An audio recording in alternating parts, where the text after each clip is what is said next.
Yo, yo, yo. 1, 2, 1, 2. Are we here? Are we live? Yes, we are live. Welcome to another Monday Night Raw live commentary. Primetime James Thomas here, coming at you with again another commentary. Hopefully, everyone had a great weekend. And I see we're starting tonight with Drew McIntyre after he beat the holy hell out of CM Punk last Friday. Let's see where this goes.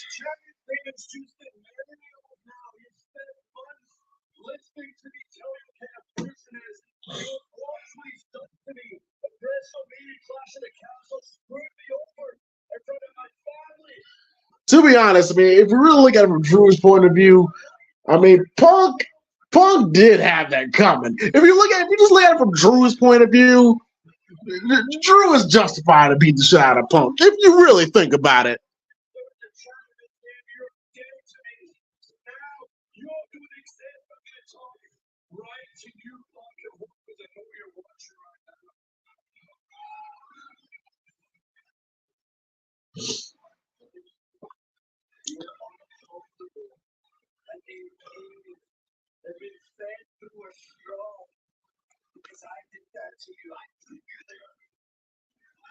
Drew's great. Drew's fantastic.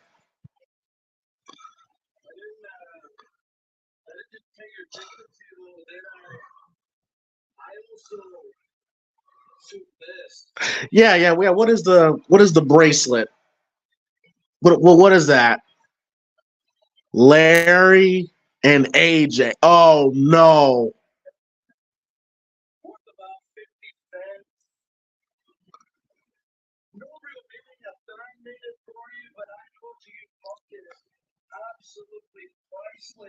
This bears the name of your wife and your stupid looking dog, Larry.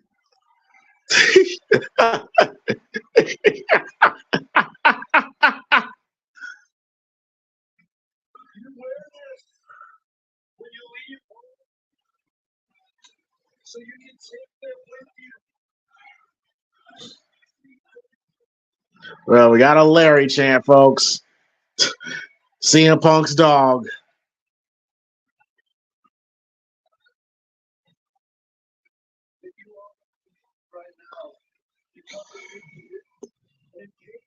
This is going to be a big for you going forward because I am going to enter the Money in the Bank ladder match. You are going to watch alone and miserable. So Drew's going to be in the Money in the Bank match? Alone and miserable because of me.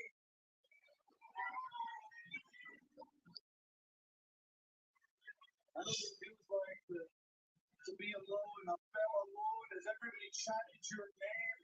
As the roster accepted you, management accepted you. Well, I told you what kind of person you really were. But I'm not alone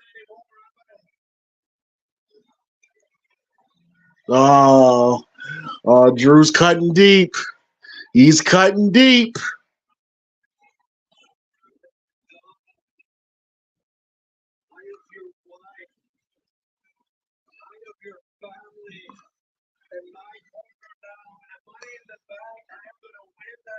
I am going to cash it in that night, and you're going to watch alone and in pain and miserable.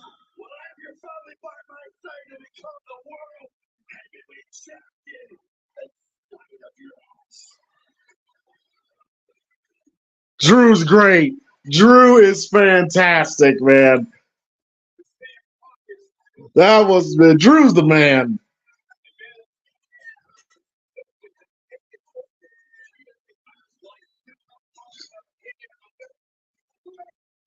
I hope Drew wins the qualifier, then Punk screws him again. But that will be hilarious. The second Drew's about to grab the briefcase, Punk throws him off. Oh, that would be so great.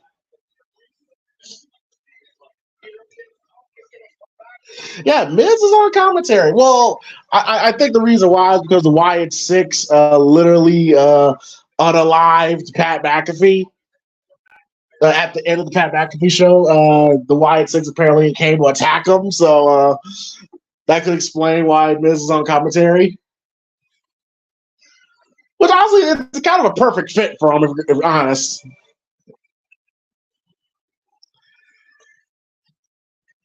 Punk Drew, best thing in wrestling right now. I could agree.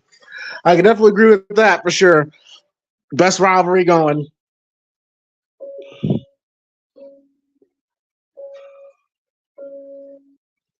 Yeah, the recap in the Wyatt Sicks debut, which I thought was really, really good. There's Nikki Cross. Nikki Cross's cute ass. Yeah, man. I just hope that they don't. Well, no, Triple H Pat had Triple H on the show today. Oh well, damn. Well, I guess Pat's probably a way to deal with football stuff. I don't fucking know.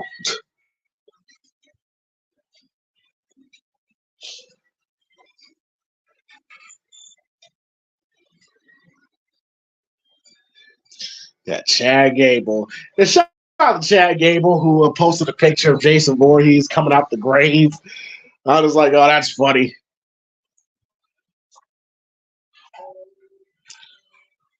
There's Uncle Howdy. But can you imagine how happy Bo felt when he came out to that audience and then they were just cheering, bro? He's literally carrying the torch. He's carrying the torch Bray had, or the lantern.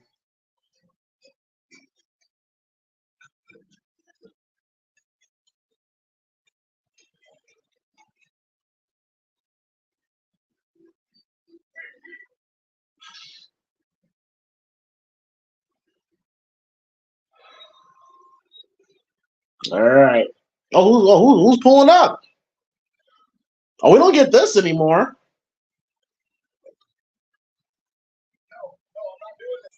Oh, Chad Gable.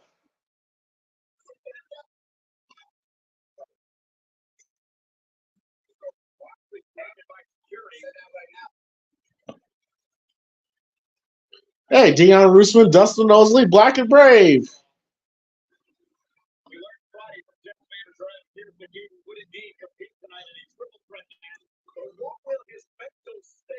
Yeah, I'm really curious to see. I'm really curious to see what does it mean for Chad Gable.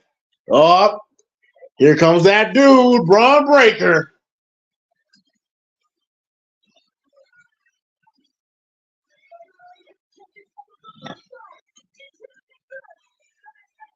Apparently, Triple H mentioned there wouldn't be a censoring issue once they go to Netflix.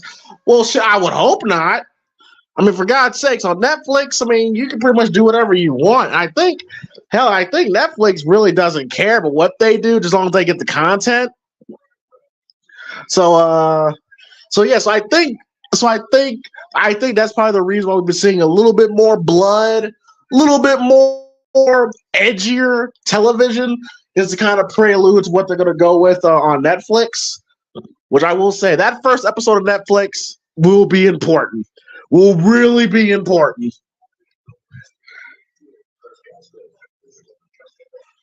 Speaking of Braun Breaker, they got a documentary on Steiner Brothers coming up.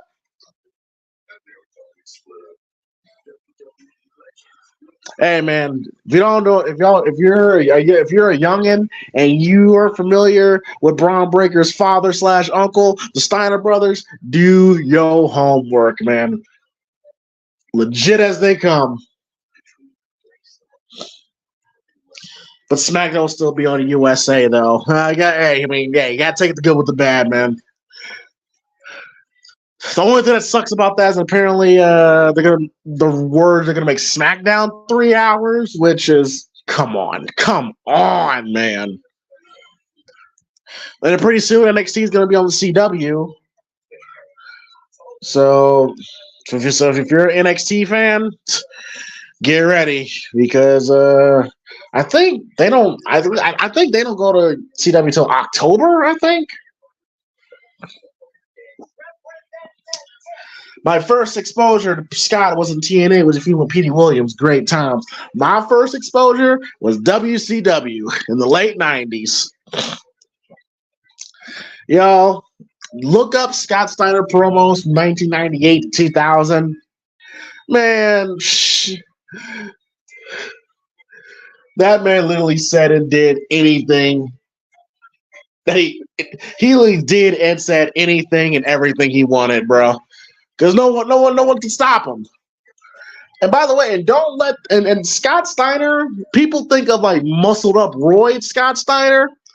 No, people forget how athletic Scott used to be. Like, you wouldn't think that he is the originator of the Frankensteiner finisher. Well, Scott used to be crazy athletic in his youth. But, he just got too roided up. NXT on CW is going to be something else. They do not care. Well, that's good to know. I noticed. I noticed on NXT. I mean, come on. We all see all the women that Sean's been put on NXT, bringing Sexy Red on there, letting them twerk and all that shit. So it's like, well, okay.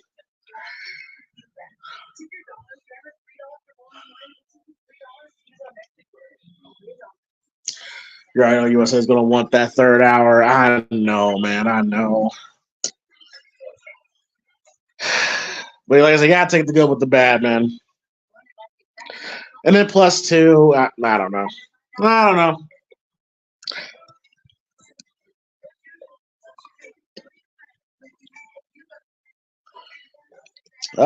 Leave the door open. Oh, well, never mind. Wingstop. Overrated ass wings, dry ass wings. I literally had a Wingstop over the weekend. Over fucking rated.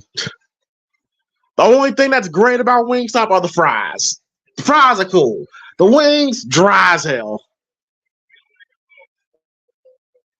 So it's all going to be 3 hours too. Man, out of everything, man, they have not yet said. I don't know if they're still trying to figure that out or not, but apparently, from Triple H's word, from Triple H, he kind of threw it out there that they may be a little bit more edgier, which let's hope so. There's Kathy Kelly, fine. Kathy Kelly, fine. Overrated and overpriced, exactly. Hey, what's up, Dion? Dion Roosman, who was just on AEW just last week. He's a dude in the ponytail. Another Black and Brave alumni. Yeah, I'm really curious to know where are they going with this Chad Gable thing, and why specifically him did they target?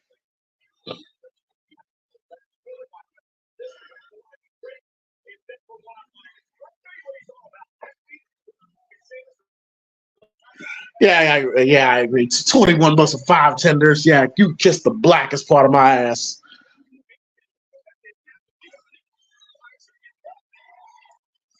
All right, give me 1 second, y'all. Just give me 1 second.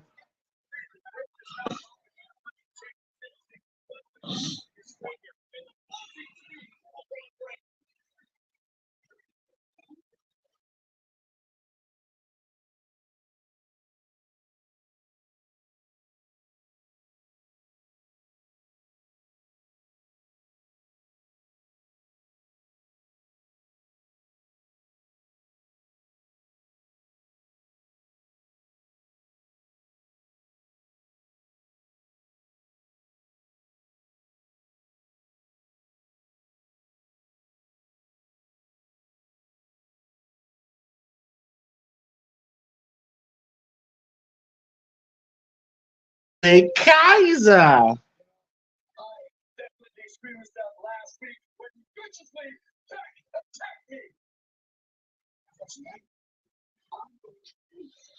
One thing, why isn't Braun Matthews not in the Money in the Bank?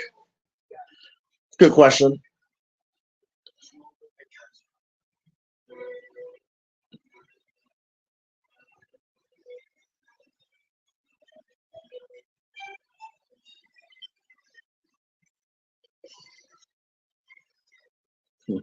Ludwig Kaiser. Bro, I'm telling you, hey, Ludwig Kaiser's fantastic, bro. Hell, I think I saw an interview by the Undertaker, and Undertaker said that actually Kaiser's actually one of his favorites. Undertaker, he's a big Gunther fan. He loves, but can you imagine Undertaker and Gunther back in the day? Oh my God! But yeah, but he said he loves Gunther, and he said he's a big fan of Kaiser. He said he loves Kaiser. He just has that. He just has that look where you just once you look at him, you just don't like him, right?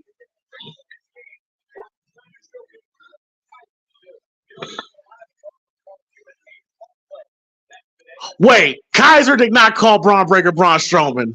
There's no way. Kaiser called Braun Breaker Braun Strowman?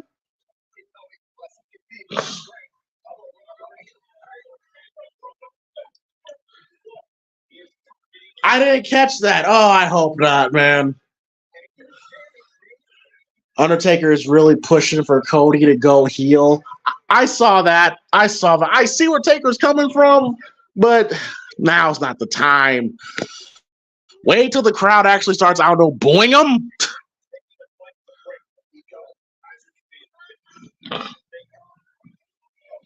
Which Undertaker would work best in a feud with Gunther? I was definitely say Undertaker from like 2007, 2007, 8 ish. I think it worked best with Gunther.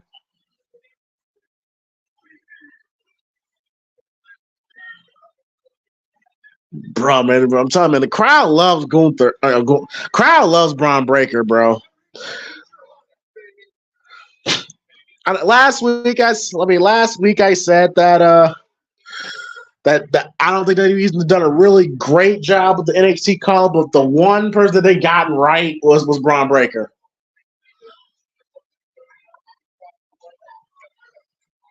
I can see kind of as a future heel world champ in the future. I honestly could too. Like I've been watching some of Kai's. He's really good. He's really good, bro.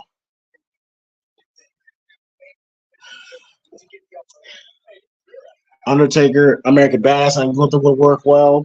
Yeah, they would. Yeah, they absolutely would, man. Yeah. Taker, Gunther at WrestleMania for the streak. Oh, would have been insane.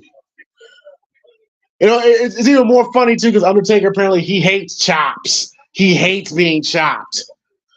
So, so something tells me Undertaker he probably let Gunther probably have just one chop in.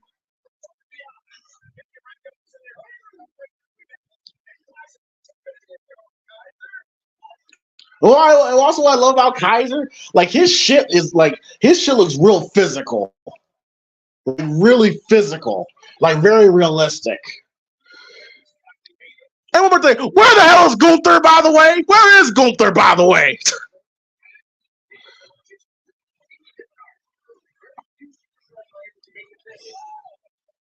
Yeah, he might have been on something we said Cody's big one will be as a heel. I could see Cody as a heel too. But I'm just saying, right now, for the time being, the crowd still loves him. You know, like the crowd's still popping for him. There's no need for him to turn to be a heel now. It's not necessary. It's not necessary. Start thinking about it once you kind of notice the crowd starting to be like, fuck this guy, which hasn't happened yet. Like I literally said, and back in when Cody won the belt, if by August, if the crowd starts turning, then let's think about it. But right now, everything's all cool. So that shit is impressive. That jumping close on off the apron, that's impressive.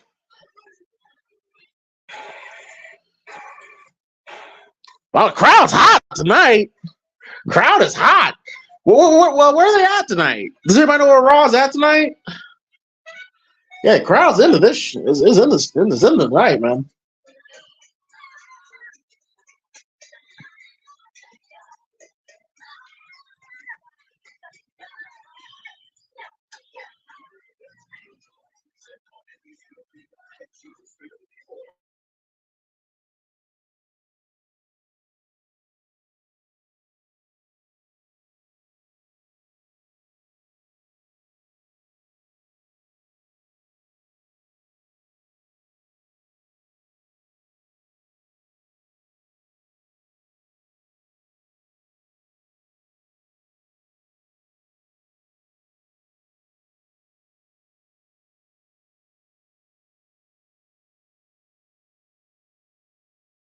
Cena.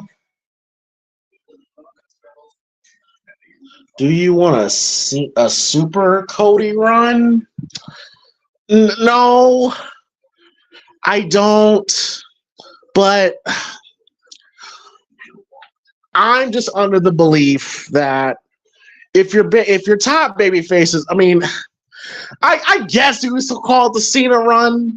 I guess because the kids, they all loved Cena and they kept Cena on top for God knows how long. But I think Triple H will be smart enough to kind of be like, to know when it's time to pull the plug. That's why I say with Braun Breaker, that's when you start building Braun Breaker up.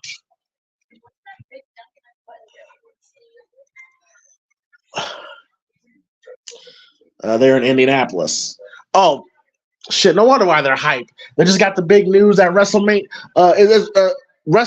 is gonna be in Indianapolis. Which is great. Like, it's about fucking time they come to the Midwest for a WrestleMania. I think the last time WrestleMania's been in the Midwest was in 2006, y'all.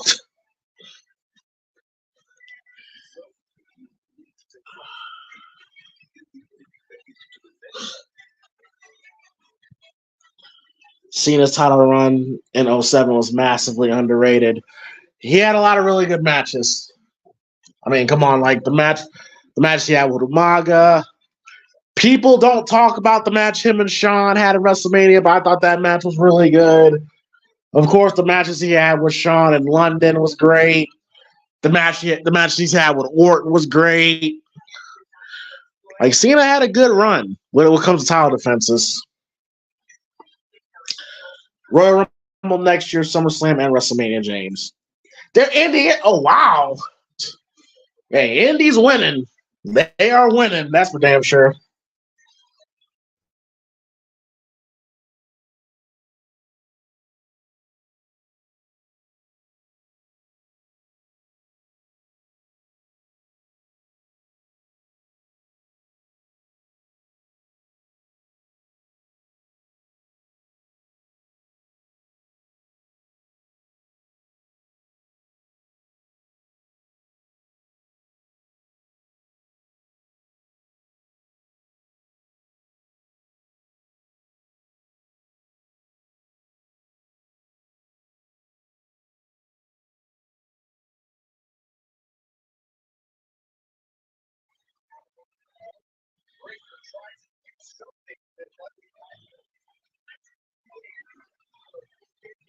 And by the way, y'all, I will say this. Oh shit, Braun getting mad.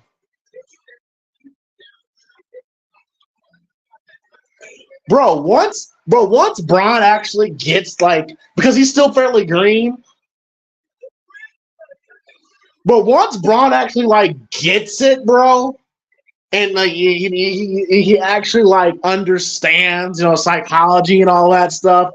Dude, Braun's gonna be so fucking good. He's already got the fundamentals, the intangibles. He's got the intensity. He just needs to be more seasoned. And he's gonna be so fucking good, bro.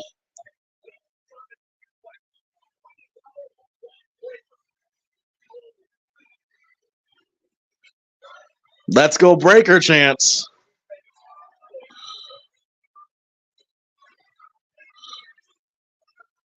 Oh, I like that. Let's go Breaker. Let's go Break. I love that. I like that. I like that. Oh, Braun with the Frankensteiner.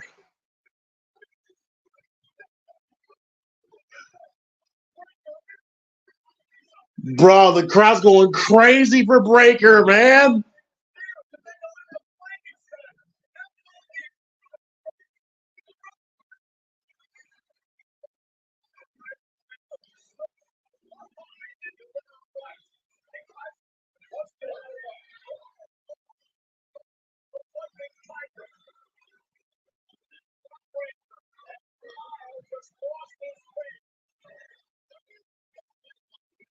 Oh, they hit him with a spear.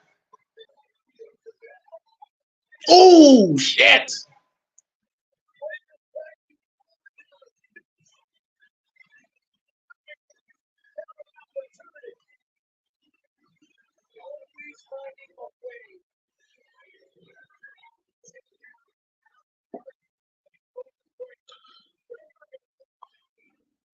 I was gonna do that running drop kick. He's gonna spear him, ain't he? Woo! Woo! Oh shit! Oh, Sheamus just killed Kaiser. He just killed him, bro. Oh my god, bro.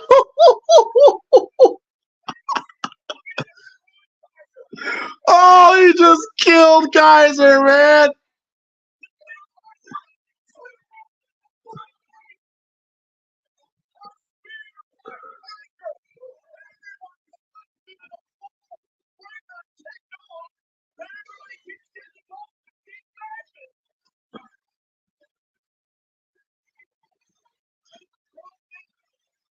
Yo, I want to see a triple threat match. I want to see a triple threat match between Kaiser, Sheamus, and Braun, and let them just go in there and just beat the shit out of each other. James sound like a siren, bro. Bro, I'm just saying that shit was shit.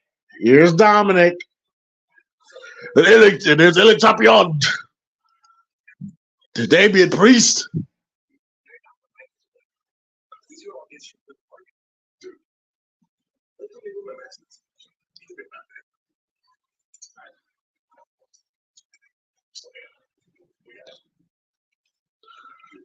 Oh, Liv Morgan sending Judgment Day sending gifts to the Judgment Day?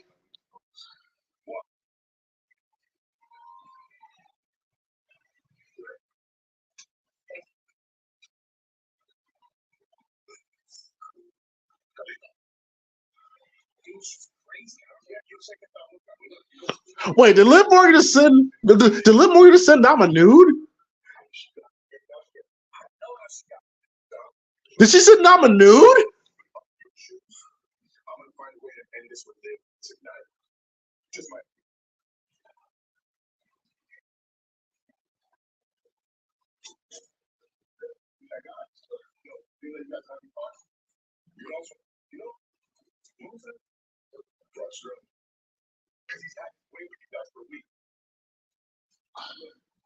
I'm just saying, ever since Dom betrayed Rhea, his life's gotten a lot better. He's gotten titles, he got Rhea, and now Dom is winning.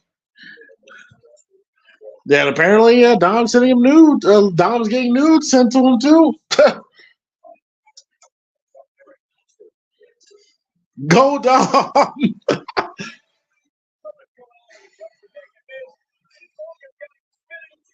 Who the fuck is this? Oh, I forgot. Okay.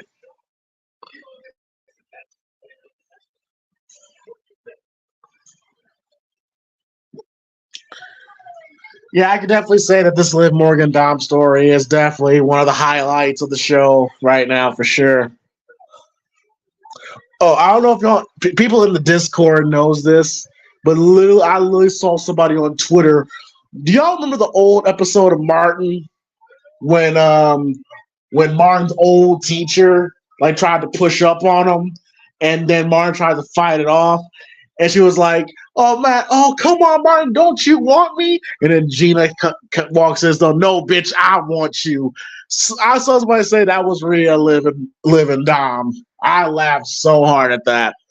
This episode with Martin, I think he went to his school reunion, and then he ran to his old teacher. Who he had a crush on. Great episode. I think it was one of the super early episodes of Martin.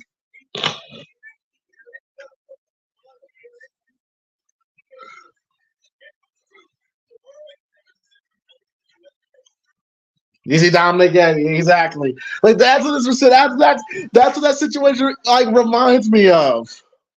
When Dom is trying to stay loyal, but man, he's trying to stay loyal to Rhea, but he's fighting it. He is fighting it, bro. But once again, I think what will be hilarious if Dom actually does turn on Rhea and he thinks he's gonna be with Liv, and then Liv just fucking like kicks him in the balls, bro. Dom was like the biggest loser on the planet. You lost Rhea, and you got played by Liv Morgan in the process. How funny would that be? Breaker is your new face of the company. Dude has it all. I agree. I 100% agree with you on there. He's going to be that guy. Once Roman decides to hang it up, Braun Breaker's going to be the new big dog. I ain't watched Martin in a long time. Well, trust me, Martin's on TV almost every night, bro. You catch it literally anytime you want.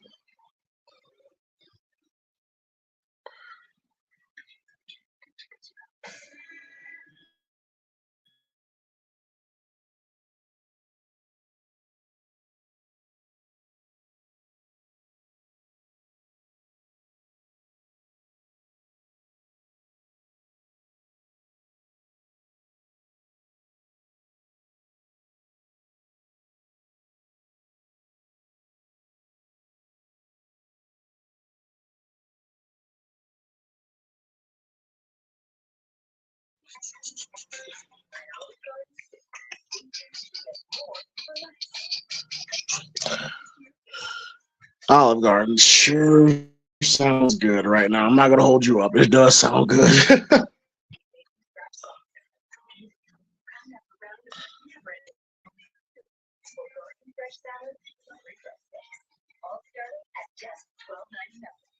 I actually get some Olive Garden tomorrow. Actually, really in the mood for some pasta.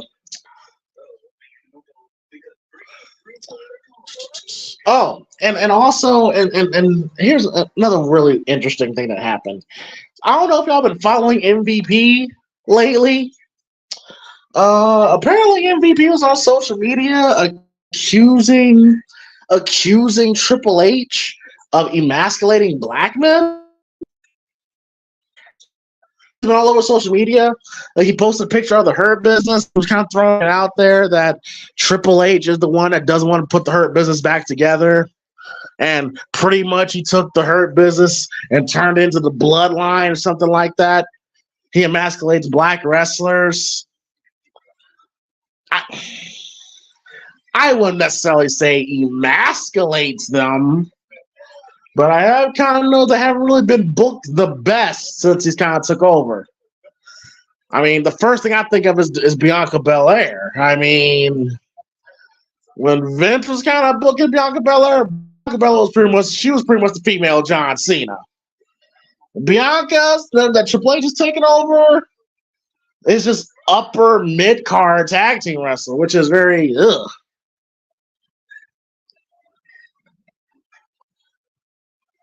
Uh-oh.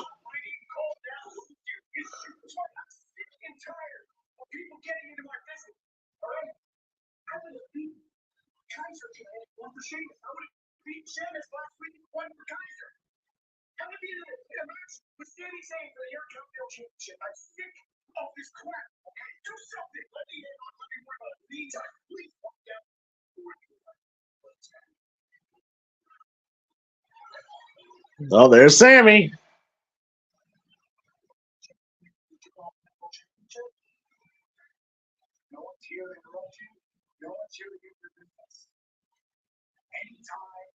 Yeah, it's probably gonna be Kaiser's. It's probably gonna be Kaiser, Sheamus, and then Braun and Sammy Fatal 4-Way.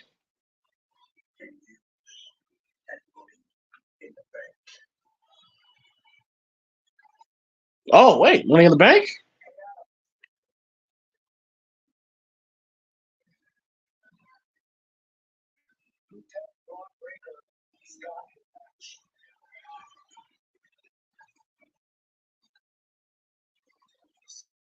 Okay, all right, never mind then. Braun Breaker, Sami Zayn, and Money in the Bank for the Intercontinental Championship. I'm down for that. I'm down for that.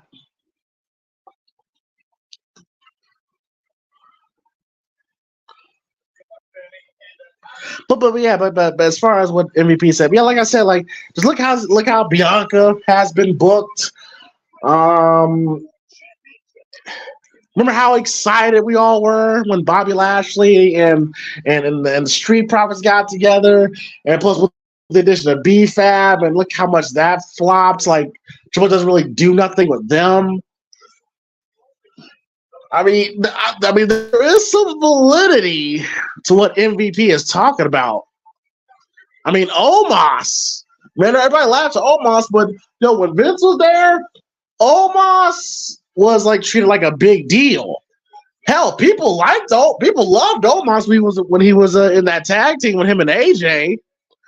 But since Triple H took over, Omos pretty much disappeared. Hell, look what he's done with Carmelo Hayes. I told you, I've not been the biggest fan how he's been booking Carmelo Hayes. So there's some validity to what MVP is saying.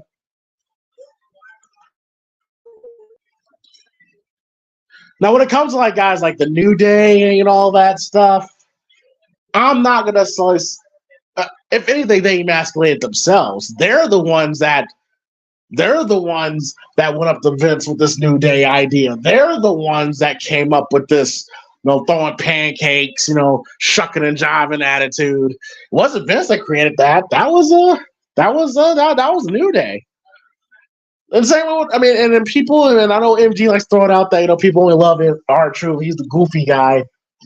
But I'm just like, R-Truth, if R-Truth really wanted to, if he wanted to stop doing this comedy shit, he would by now.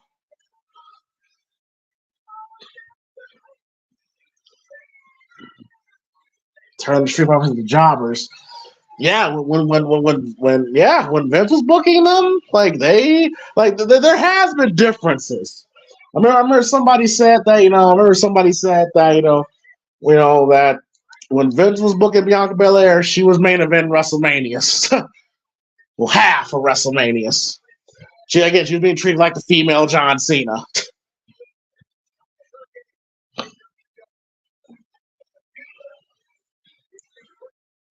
Sean would never. Nope, he wouldn't. He honestly would not.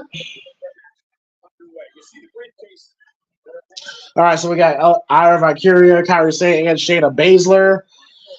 Triple threat match for the women's qualifier.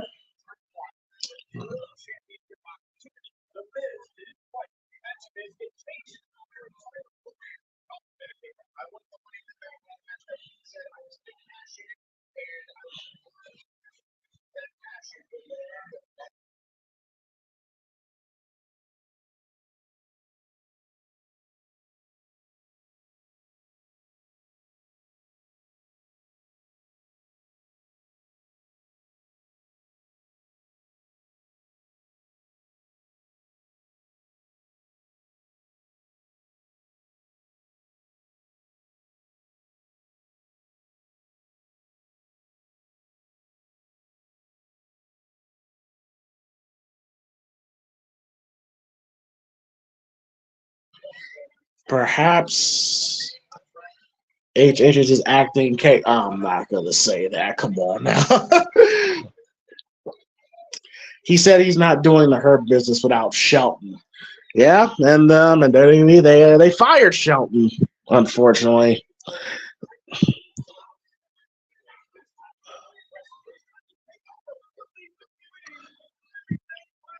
But yeah, the Hurt Business. That was such a cool group, man. That was such a cool group to see, and finally, it was nice to see black people, in WWE present like big deals. You know what I mean? And that's why a lot of people gravitated towards the Hurt Business, because they were legit cool how they carried them with the suits and all that stuff. And then all of a sudden they just split it up. They just split it up, man. And that's what we all thought the Pride with Bobby Lashley and Street Profits was going to be, another Hurt Business. But I don't get it. I don't get it, man. People love Bobby Lashley. Montez Ford, he's been due for a singles run. Dude's got charisma up the ass. He's athletic as hell. He can cut a promo. Like, I really don't understand why What's the holdup when it comes to Montez? Um, I don't get it.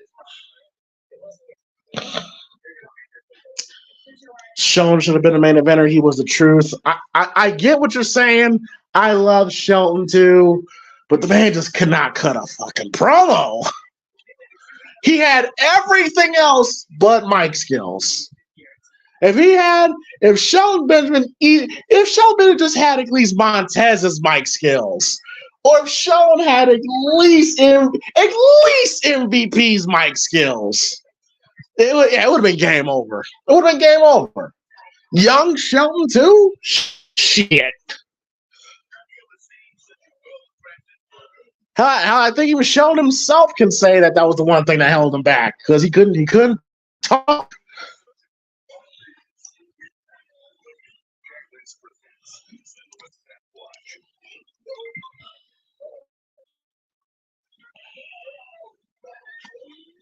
Yeah, man. I mean, if you want to succeed in wrestling, then you at least got to know how to talk.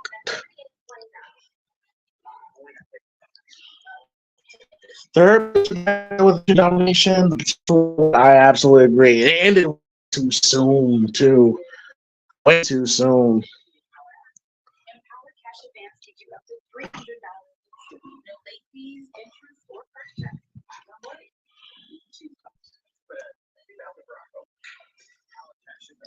But Roman got main events when he couldn't talk. I don't know, man. I see your point. Touche. Nice. I'll give you that. But at the same time, though, in WWE, knowing their history, they're always going to push the Samoan guy over the black guy. It's just how it's always been in that company.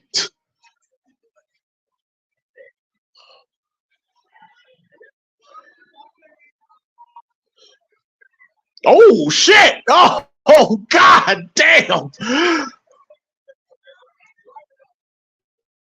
Hey, shout out to Indiana, man. They've been on fire tonight, man. Keith Lee seemed to be the only one Triple H seemed to like. I have some insider information about Keith Lee, about what happened to him in WWE, but all I will say is he wasn't ready for that moment. I'll just say that. He wasn't ready.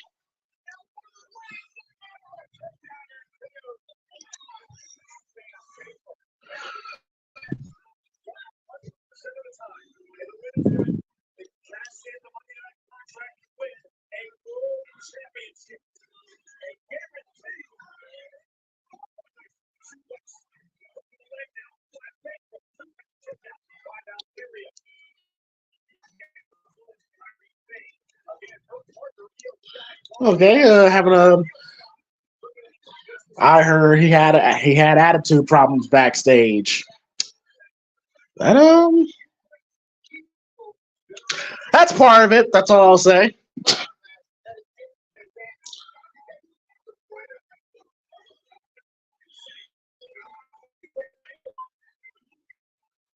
It's a solid triple threat match. I ain't gonna hate it.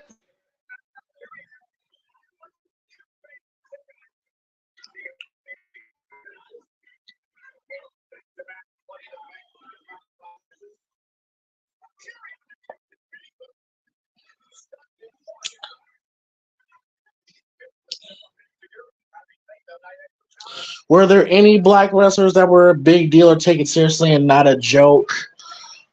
Booker T. Booker T. In the 2000s, WCW. Junkyard Dog in the 80s. He was over. Big Cat Ernie Ladd. There's been a handful of wrestlers that's been taken saying that was a big deal. But they never was like at the top. You know what I mean? Yep. Ron Simmons, first black WCW champion. Yeah. Bobby Lashley and TNA. Yep, yep.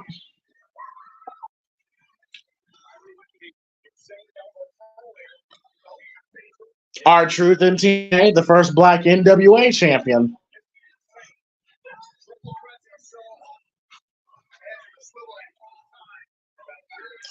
Well, let me tell you one black wrestler who I believe who could have been an all-time great. I'm talking about could have been an all-time great.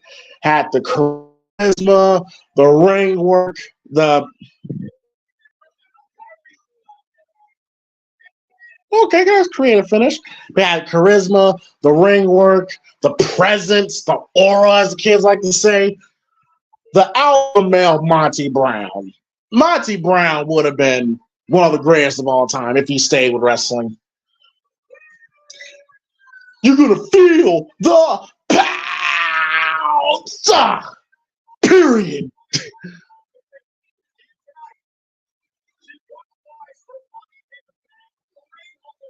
So Ira Valkyria is going to be in the Money in the Bank with Chelsea Green and Green.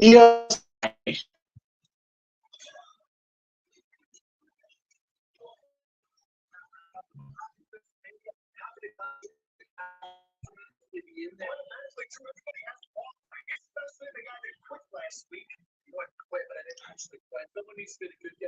So you didn't mean what you said. No, well, I mean exactly what I'm about to say. And I don't think you deserve it. All you've done is disrupt things all week on both shows. You don't deserve it. Did I deserve for seeing the shirt for one of your officials to screw me over and sell them? The Seth Rollins deserve a title match when I beat him at WrestleMania as the God for a few months? I'll tell you what. I believe in you. Andrew McIntyre complaining to Adam Pearce.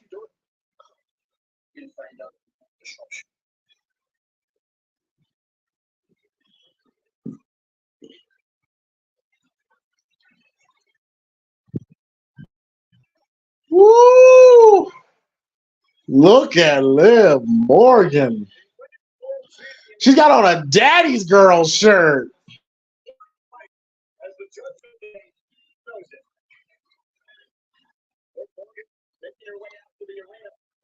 Daddy's Girl. Okay, okay. And here she comes.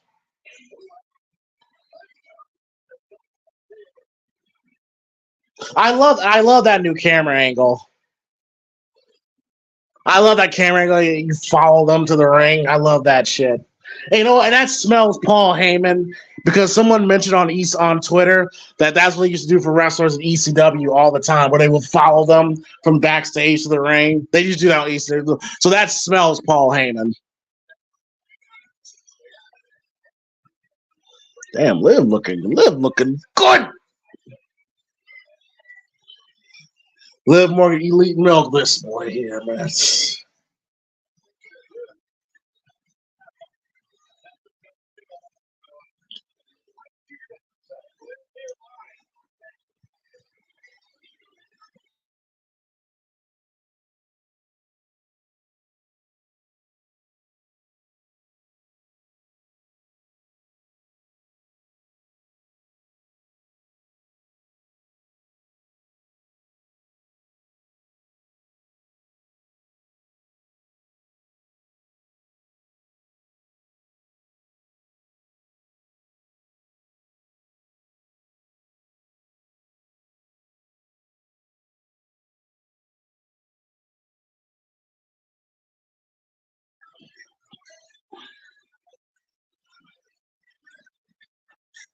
And I want to ask y'all this question.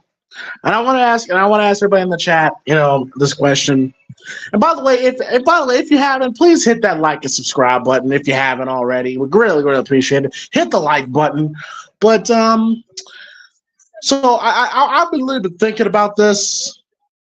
You know, with the Drew McIntyre CM Punk, how great that's been over the past shit since January. I want to ask y'all, what was the better feud? I still stand by the best feud AEW has ever had in its 5-year existence. The best feud that they ever had was MJF and CM Punk. That to me is the best feud MJ that the AEW has ever produced. What's the better feud?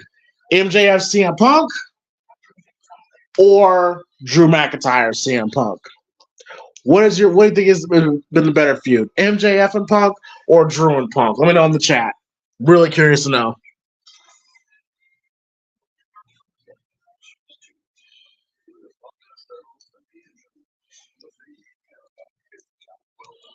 Because I'm like legit curious.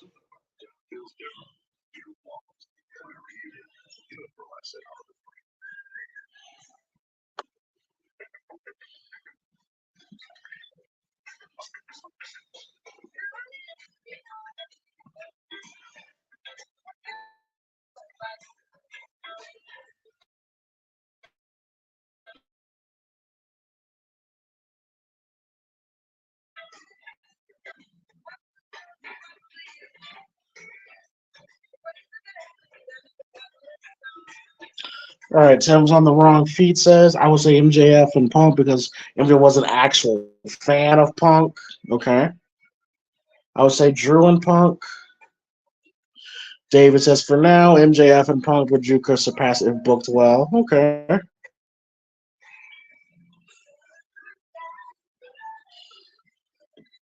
Oh, perfect timing. MG, what was the better Punk feud? MJF and Punk in AEW or Drew and Punk currently? Right now, Drew and Punk is probably the best feud we've had in years in wrestling outside of what? Really a better feud? These motherfuckers haven't even wrestled yet, and we are this into it. No, like it's been a while since we actually had a feud where it actually felt like that's been like this personal.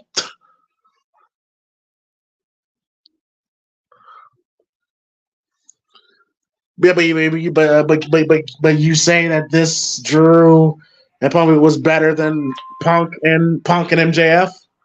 Drew and Punk is probably the best feud we've had in years in wrestling, bro.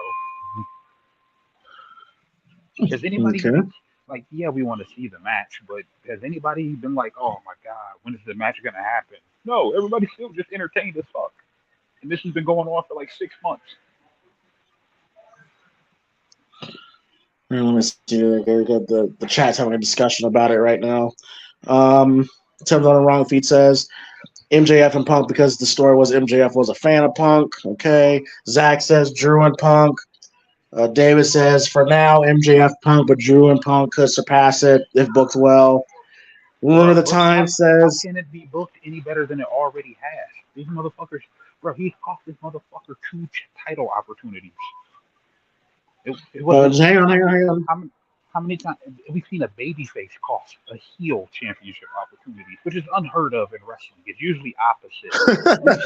We've seen the scorned fan, aka the scorned student, who tries to get at the teacher or the person they were a fan of before. That wasn't a new storyline.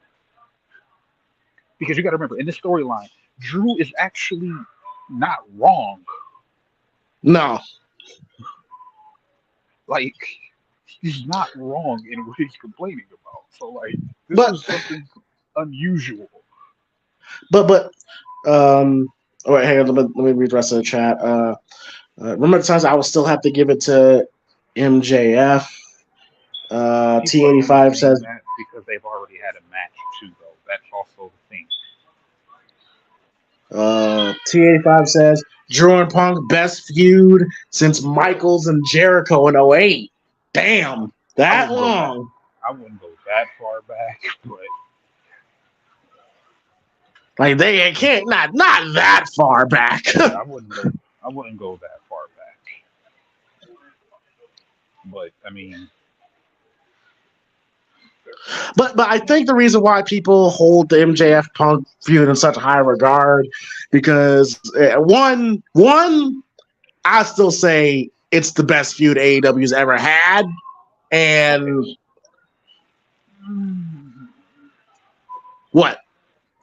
Okay, so the thing with that feud is they had a great fucking dog collar match, right? Yes, And then and they had a great match, and and they had a they great had a match on Dynamite. and they had a couple great promo exchanges. Would you even say that was some of Punk's best work? Not Punk's best work, but some of MJF's You, best work. I don't know about that part. If I wouldn't even say it was some of MJF's best work. Because the shit with Adam Cole, great. The shit with Samoa Joe, great.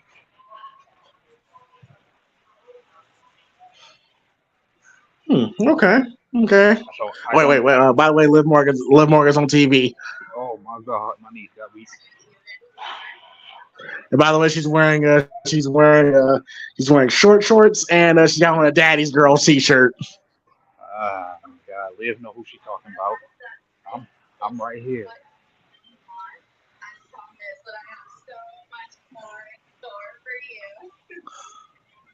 But I mean, Bro, and honestly, can we say that MJF Punk is AEW's best feud? No, because Swerve and Hangman. Swerving who? Swerve and Adam Page.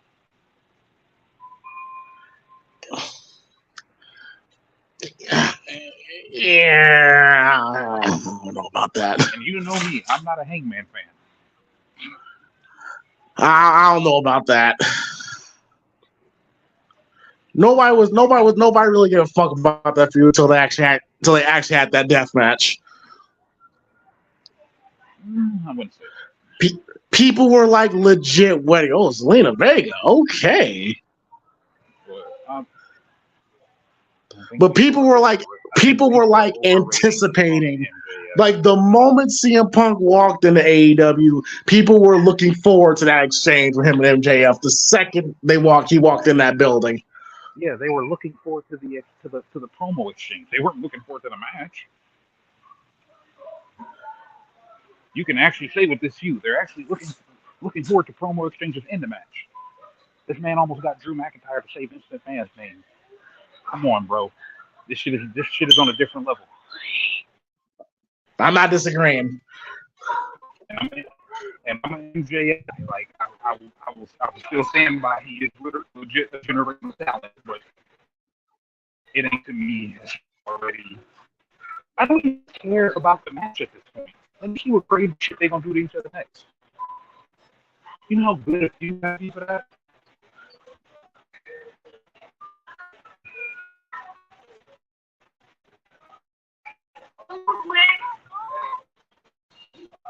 Let's just say, medically, Punk gets hurt for real again. The match doesn't happen, and would you still say this? You still walk away saying this is one of the better feuds we've seen in years. That tells you a lot.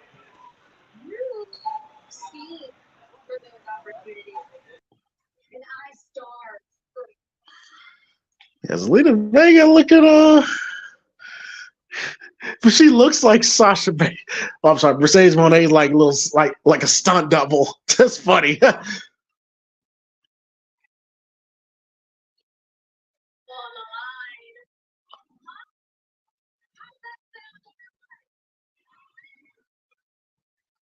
So it's gonna be Liv Morgan's gonna waste time with Zelina Vega before we get to Rhea. Got it. Oh, would you do a double turn with Punk and Drew? Because I did say there is a possibility that if they keep doing what they're doing with Drew, there's a great chance that the crowd might cheer Drew. This is one of those times where you don't really have to worry about that. You let the fans decide. Oh, here comes Dominic. Wait a minute. Let the fans decide, just like you were going to do with Seth and Punk. Yeah, David. Yeah, David. Yes, Zelina. Yeah, she's very tiny. Yeah.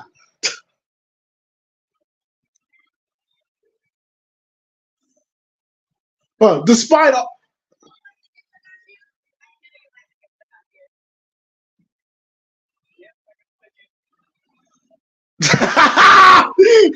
Tom can't even speak.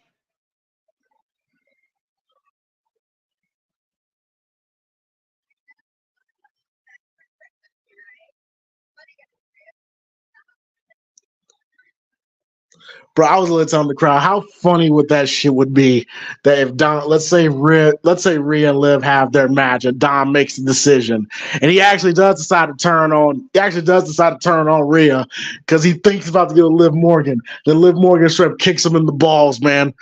They would look like the biggest loser in wrestling.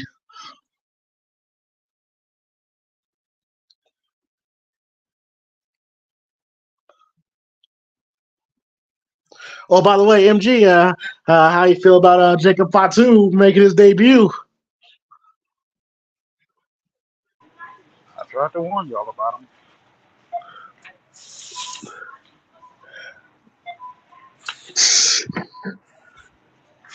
Yeah, dude is ridiculous.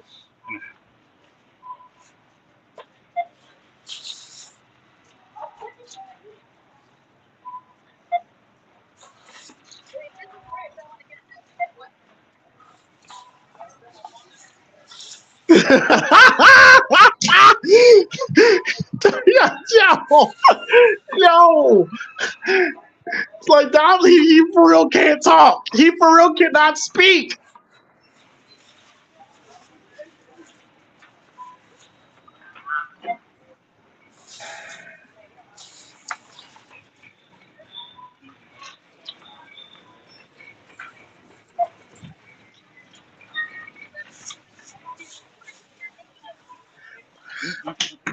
People saying Jacob Fatu is going to outshine Solo, very much so. But I don't think WWE really cares about that, bro. But they let The Rock and Roman Reigns stand side by each other. WWE don't give a shit about that. No, he will outshine him.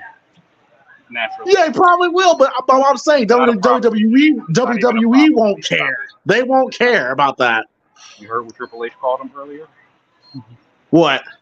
He called on Pat McAfee's show. He said Jacob Fatu was the game changer.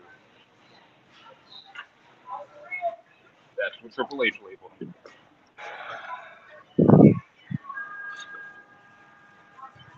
They know what they got. Oh shit, that was interesting.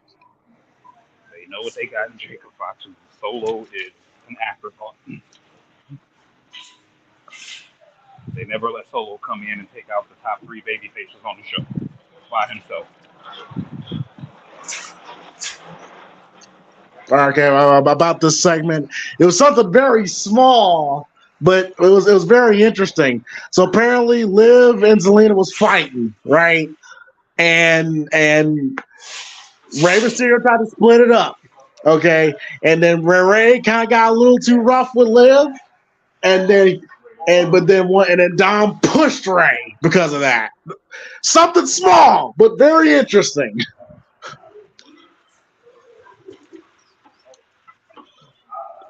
Yeah, and Chad Gable has arrived. He's trying not to. I'm like I said, I was really curious to see bro. what the. Let it go. Let the Chad Gable thing go. Please, people, just let it go. Bro, it ain't me, nigga. It ain't me. Okay.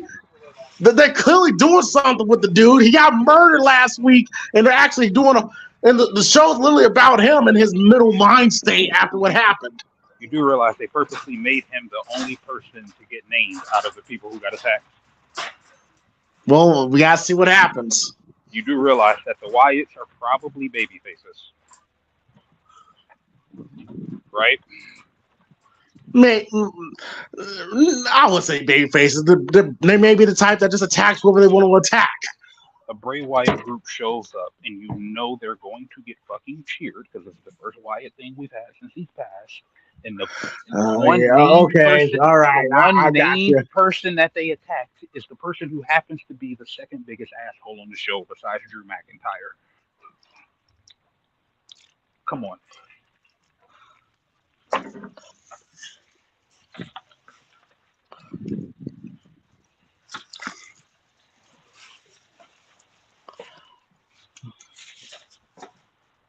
They didn't attack.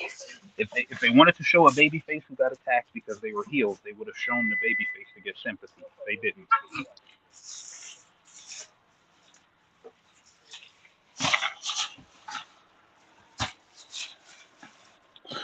All right, so they're recapping Yeah, they're recapping when Seth Rollins was the MVP of WrestleMania this year. Oh, should have given this man a whole tribute. They're giving this man a whole tribute video right now.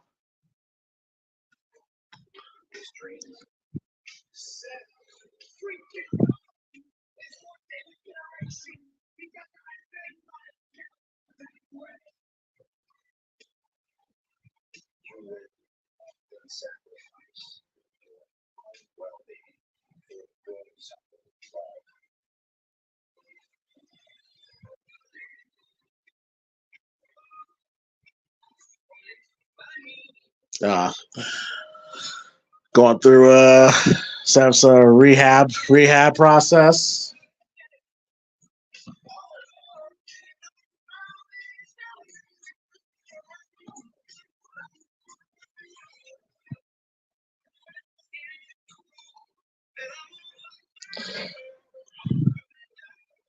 It's still kind of weird that Seth is back as quickly as he has. Because I didn't expect to be back so damn soon.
Tim's on the wrong feet. He wasn't even gone that long.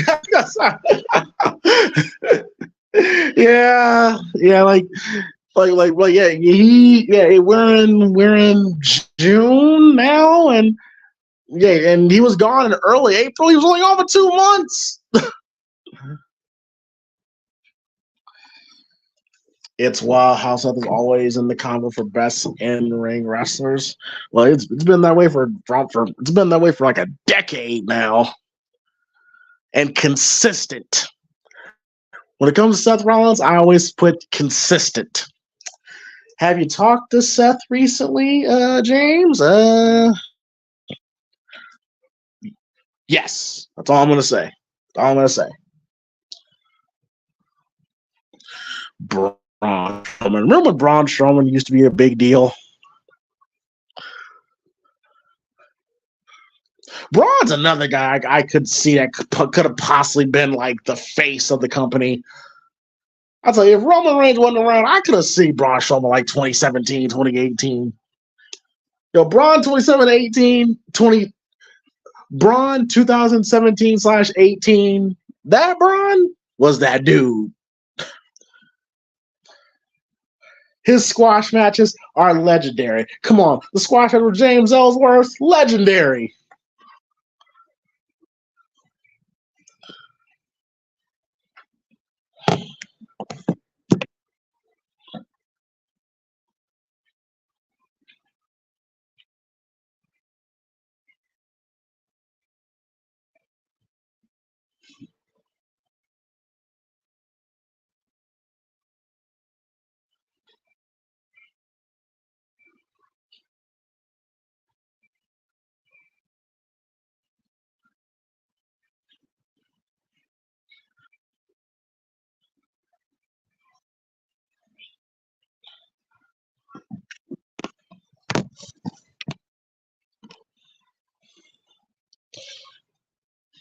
And one more time, y'all, please hit that like button. We'd greatly appreciate it.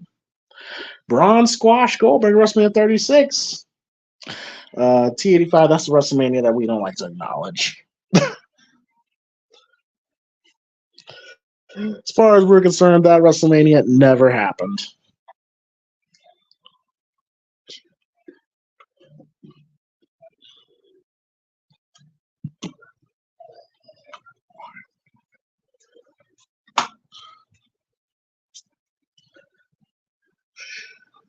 For my OG commentary viewers, what did I always used to say whenever Braun Strowman came out, especially during that time? See if y'all remember. What did I used to call Braun Strowman whenever he used to come out?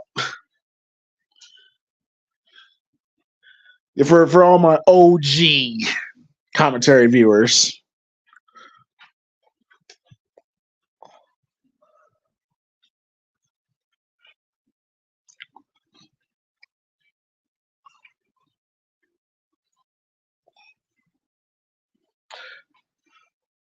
There you go. Yep. You're my nigga Braun.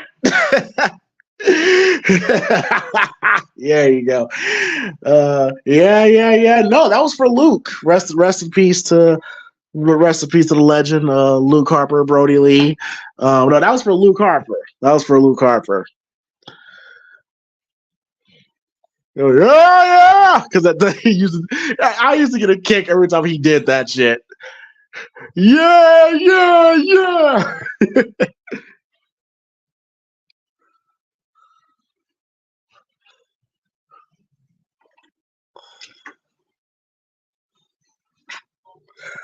Yeah, we're going to look back at like 2013, 2014, 2015 when this current, when the new, like when the Roman and the Seps and when they were all like the young pups coming up, we're going to look back at that like that was a crazy time in wrestling. You know, when the Kevin Owens and Sami Zayn of the world came up to the main roster, and they're the cream of the crop of the wrestling world now. It's crazy. Shout out to Dusty Rhodes, by the way, because all the top stars in wrestling right now are all Dusty's kids.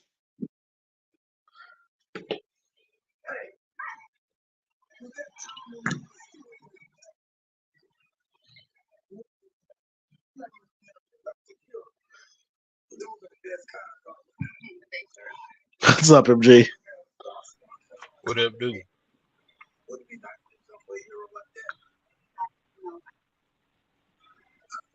Hey, bro, Brian Breaker been on the show yet? He was. Had a match with a Ludwig Kaiser. Did Kaiser die? No, it was actually pretty back and forth for the most part.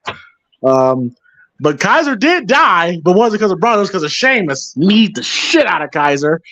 And then Sheamus went to go send Kaiser to the Shadow Realm, and Braun killed Sheamus. All right, that works. So apparently Sheamus has something. I mean, Braun has something against European wrestlers. Dragging off Kaiser. Oh, and by the way, and they just announced Money in the Bank is going to be Braun Breaker versus Sami Zayn for the IC belt. Yes. Uh, Sammy got to die. I'm sorry. Not sorry. Oh, come on, bro. The only way that match should end without Braun leaving with the title is if Braun DQs himself because he absolutely murdered Sammy. That's it. That's it. Those are the only two options.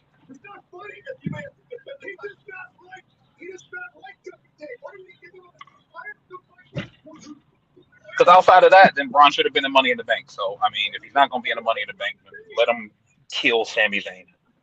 Chad Gable is clearly going to be busy with the Wyatt family.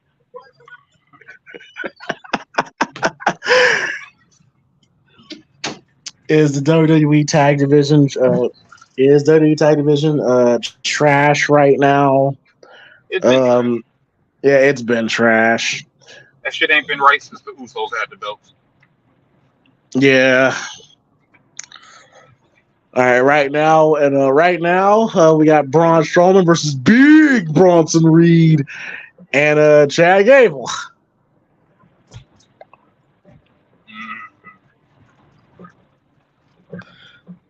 Motionless Zombie says, I still don't like the fact that Owen, Samoa Joe, Sami Zayn, Balor said it had to go to NXT, but yet Jade went straight to the main roster to become a women's world champ. That's a good point. Women's roster a lot thinner than the men's roster. They needed Jade. You mean to tell me y'all would rather see Zoe Starklinger TV on a weekly basis? Why Zoe Stark? That means she was one of the newer people that got to the main roster I can think of.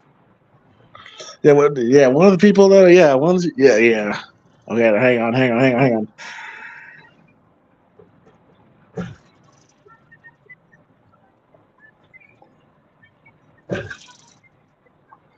All right, Chad Gable, what's going on? We'll see what happens.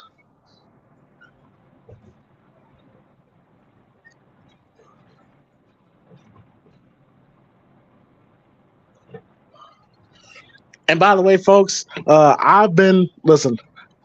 watching this show, I'm always like looking in the background because I know that's a Triple H thing. He always like throw little Easter eggs in the background. So if they're in the background backstage, I'm always looking behind to make sure ain't nothing that I missed. Because apparently all throughout the show, Monday Night Raw, they was throwing Easter eggs about the Wyatt Sicks, like the rabbit and all that stuff, all throughout the backstage area. So she gotta pay attention. I want to go to backstage now.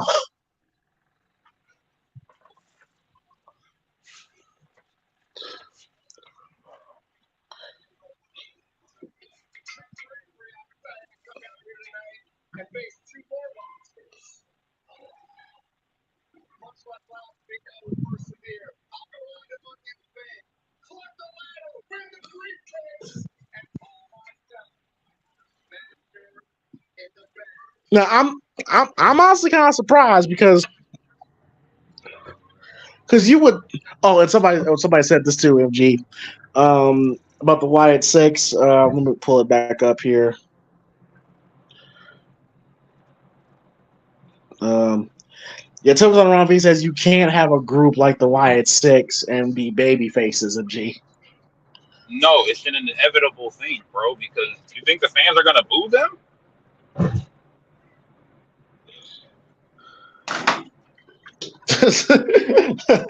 Like, seriously, do you think after what the fuck they did last week and how cool it was, the fact that it's Bray Wyatt's legacy, and on top of that, the one person they showed that is verified that they attacked is the biggest fucking asshole on the show, Chad Gable. At what point does any of that scream heel? There's a very specific reason why they showed you Chad Gable's face. Specifically. It's not a coincidence. But yeah, but at the same time, they murdered people backstage. Yes, they did. But again, they very specifically wanted you to see Chad Gable get attacked. They could have showed a bunch of other wrestlers too. They very specifically gave you a very clear shot of this is Chad Gable. Everybody else was extras. Come on, bro. They ask her, this is how Chad's gonna get his Alpha Academy, and they're gonna be the Alpha Academy versus the Wyatt Sicks. Here we go. What if they attack Cody? They haven't. They didn't attack on Friday at all. They're on Raw.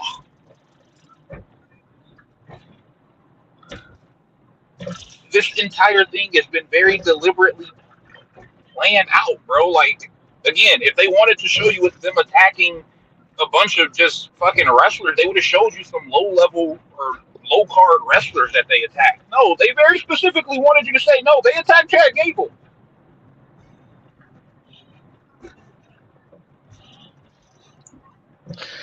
Hey, look, I don't care if they're gonna be babyface or heel or not. I just want them, because I said it last week and I'm gonna say it again. I just don't want to see this consistent pattern when it comes to Bray Wyatt and Bray Wyatt related creations. Because what's been the pattern? It always starts out great, but then as it goes on, great because the presentation is great. But again, the whole supernatural shit don't really work in wrestling anymore. Undertaker himself has said that he don't think his character would work in today's wrestling if it debuted now. Oh hell no, it wouldn't. And that's part of the problem is the supernatural. Like, bro, we just seen fucking Drew McIntyre fucking drag CM Punk out fucking dead weight to the fucking ramp, and he literally just threw him off his shoulders like it was some real life beef. Like, the supernatural shit ain't gonna work. It's only gonna work if the Wyatts are just a super violent, aggressive group. They got it. The supernatural shit, they gotta get rid of that shit. Well, apparently they said that's going to be the point, that it's going to be more grounded in reality. So, which I think that's what they should have done with the Wyatts in the first goddamn place, even when they first came up on the scene. And also the other problem too wasn't necessarily Bray's fault, because Bray was a really great wrestler, but the matches, too many gimmick matches, too many matches with different stipulations, and they never just let Bray really go out there and truly just work a match. Mm-hmm. And Bray was a great worker. He was very unique in his skill set. He was athletic as fuck for a bigger wrestler. Yep. You know what I mean? He was explosive. His moveset was pretty good. I was never a fan of the Sister Abigail moves, so to speak, in general, because it just doesn't look impactful no matter who does it. But overall, Bray's skill set and moveset was really fucking good. And he was a really good fucking worker. He just never really got a chance to show it because it was just too much gimmicky shit surrounding his matches.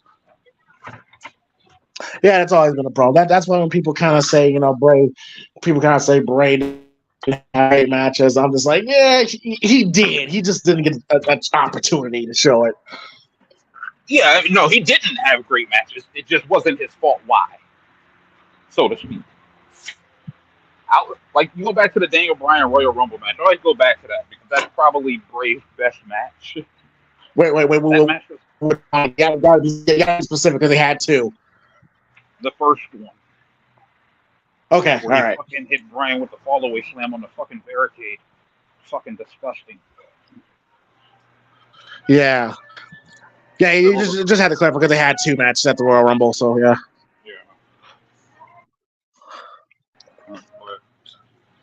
But that's also going to be the thing. And on top of that, this can't be eventually you're going to have to decide, is this a mid-card group or are they a main event type of group too?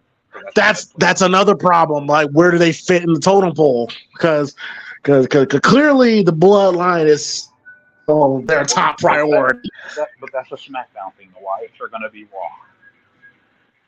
There's a reason they chose to debut them on Raw, and Jacob Fatu debuted on SmackDown. They're letting you know right now. Wyatts are a Raw thing. So don't expect them on SmackDown unless they're attacking somebody from Raw. Okay, well, hopefully they don't screw it up. Hopefully they don't screw this up. Where they fit into the picture of the Raw stuff, you have Judgment Day, Chad Gable's new group that's coming, and probably what looks to be Karrion Kross's group at some point, maybe. You think about all the other groups on Raw; they're all heel groups. Again, Wyatt family going to be baby faces.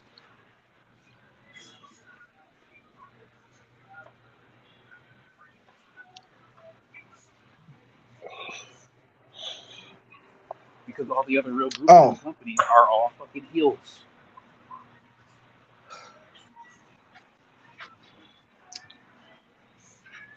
Well, and really, and 973 says they should be booked like Sanity in NXT.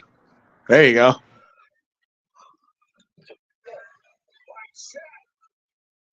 That was another great group. NXT Sanity was the shit.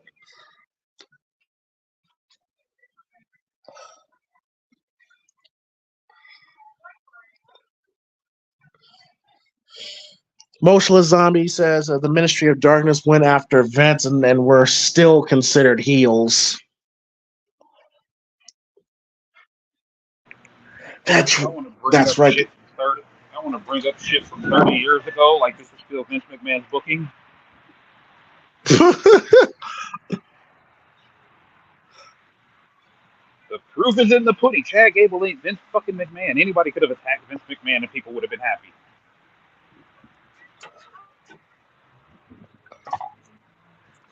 But y'all go ahead and keep denying it. And like I said, all the other groups on the shows are fucking heels. So who the fuck do you think, when they start feuding with these other heel groups, who do you think is going to be the baby faces? You think the Wyatts are going to be fucking heels against the Final Testament and against Judgment Day?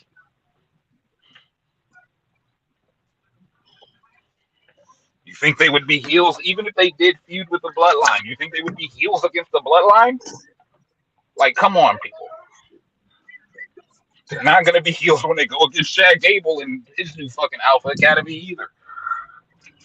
Yeah, by the way, Chad Gable just won the triple threat match.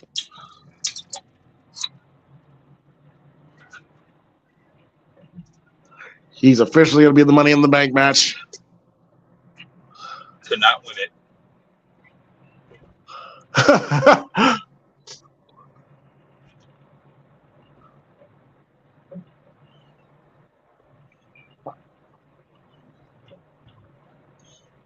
Oh, by the way, MG, can we officially say that Kendrick has buried Drake 6 feet under? Especially after that concert.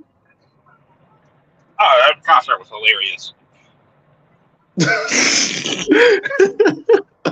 Concert was hilarious. But we know how music goes, bro. All it takes is one fucking hit song and the people change their minds. Wait. Here they come.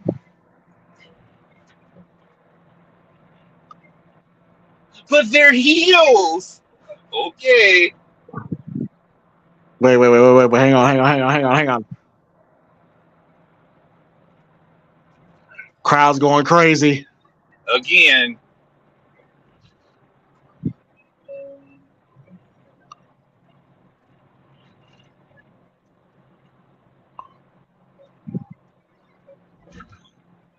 Oh, there's Nikki Cross. Dude, she looks so creepy.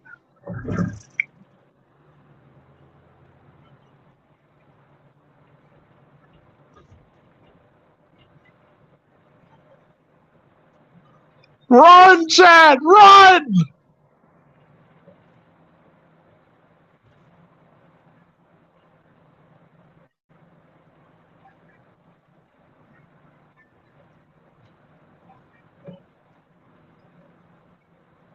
But that visual is crazy. Nikki crawling in the ring and surrounded by the fireflies. That is a crazy visual.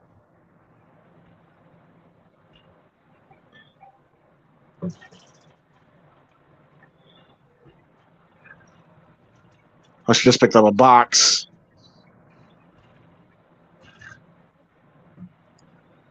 She's got a box. She just gave it to Michael Cole. Oh, no. Not Pat McAfee's head in the box. Heel commentator. You see how this is going, people?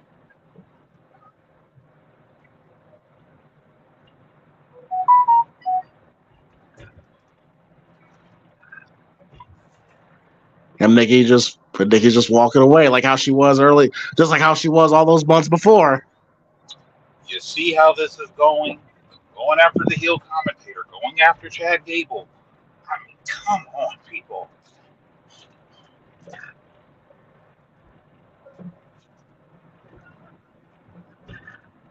They're doing the one thing they should have did with Bray Wyatt, which is be faces. Yeah. How many times have you said that the Bray should have been a face?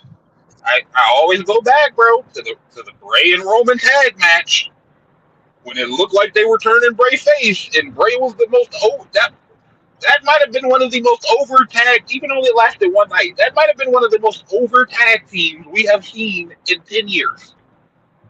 That one night when Bray and Roman tag team.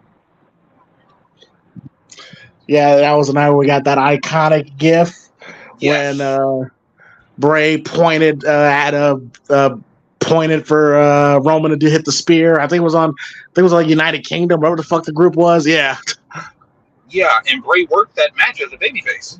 Like his working style was the babyface working style. Yeah.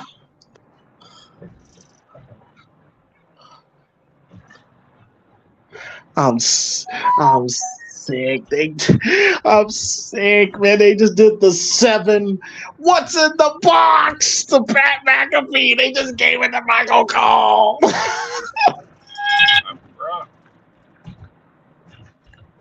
Y'all, this is what makes the most sense.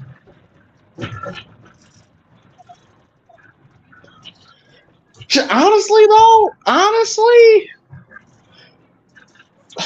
here's my problem. Why Chad Gable? I would have had a feud with the Judgment Day. Because they have moved on from Gable and Sammy. Is it not obvious? They have pivoted. It is now Braun Breaker and Sammy. They have moved on. Chad might still get to the IC belt eventually, but that shit ain't gonna be no time soon.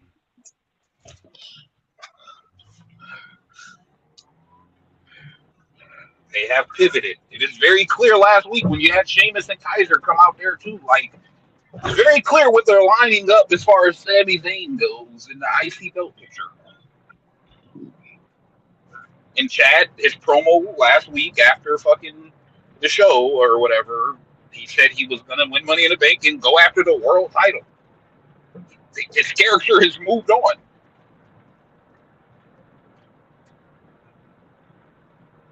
Y'all want him to be Kurt Angle. He ain't Kurt Angle. He ain't going to... I gotta let it go. Because in the grand scheme of things, Braun is just way more important than Chad Gable.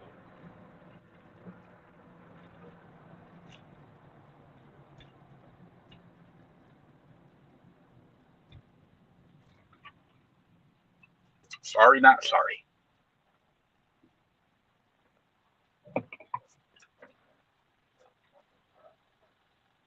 And of course, James dropped.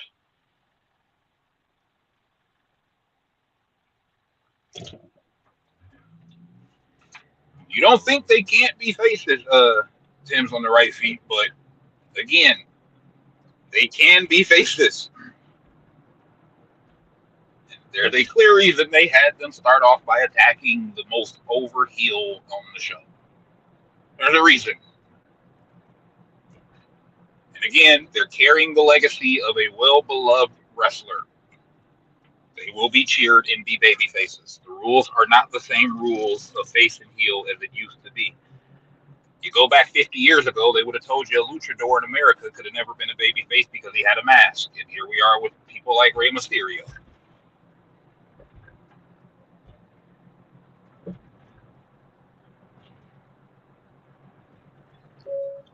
The rules are a little bit broken, but they are not the same rules of 1950 where people who have masks and are intimidating can't be baby faces. Undertaker has been a babyface at different points in time. I'll just. Well, what's in the box? What's in the box? Yeah, they have that chance for Michael to open the box.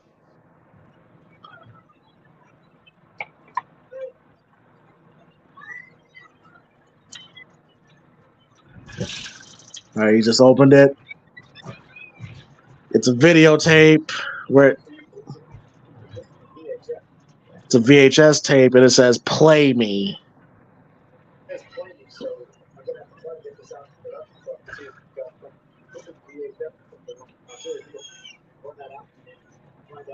Oh shit! Okay. And yes, kids, there was a thing called VHS tapes. Yeah, that's where we originally used to watch movies. Way back.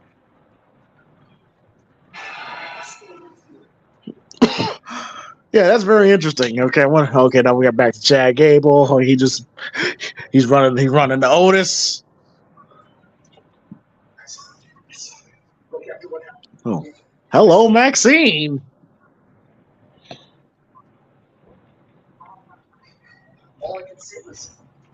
Yeah, y'all can keep arguing with me all y'all want on this them being faceless thing, but look how Bray being a heel turned out for Bray all those years, and he was work. Nobody wanted to fucking work. Nobody wanted to fucking work with his character. Yeah, Seth Rollins has famously said that it's difficult to work with Bray, and it's been said that Roman did not want to work with him. Yes. Not because they don't like Bray as a person, but it was because it's hard to work with that character. Y'all want him to go back to making the same fucking mistakes they made with Bray's character. Makes no fucking sense. Y'all might as well have just not debuted the group then.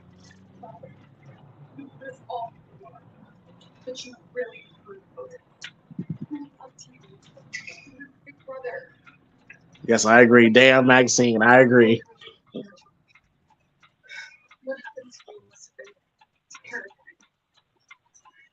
I mean, for crying out loud, CM Punk's a babyface, and he's done nothing but heel shit since he got back. Drew McIntyre's a heel, and he's been right the entire fucking time. Heel and face don't have to make sense. Or it doesn't have to follow the traditional rules. Y'all telling me Punk the babyface, but he's screwing the heel out of championships. And Drew ain't even cheating to try to win these championships. Yeah, baby faces don't do that. You're right. No, bro, the rules are not the same as they were in the 50s, bro. Like, y'all, with those masks, can they be heels, bro? Again, 50 years ago, Rey Mysterio would have been made as a heel because he had a fucking luchador mask on. The rules are different. Oh, well, here comes Alba Fire and Isla Dawn.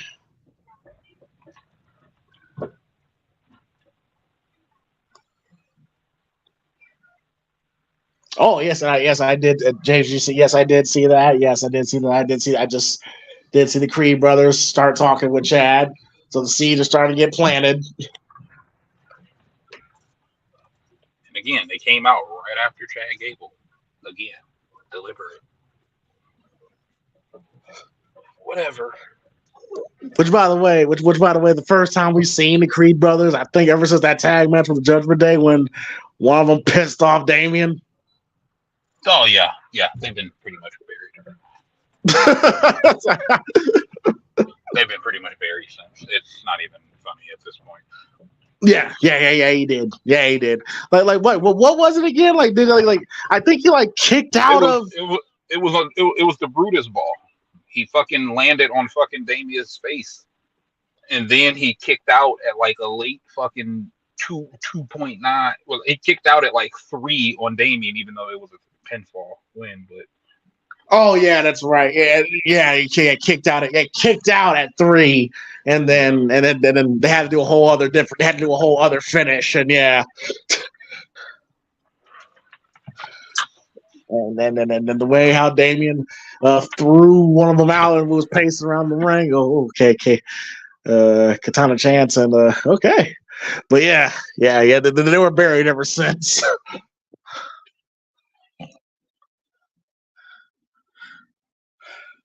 Carlos, imagine Jushin Thunder Liger as a heel. Yeah, in the 50s he would have been if he came to America, bro. Well, in the 50s, hell yeah. But again, just because somebody has a scary fucking mask and they're violent doesn't mean that they have to be a heel. Well, nigga, Kane was a babyface for years at one point. The fuck are we talking about? I mean, they always start out as heels. Like, bro, y'all act like them motherfucking badass heels just can't exist, bro. That's the problem. On these cheesy ass baby faces. Like, I get it, I fucks with Cody, but I don't need more Codys on the show. Please. Yeah, one Cody is enough. Bro.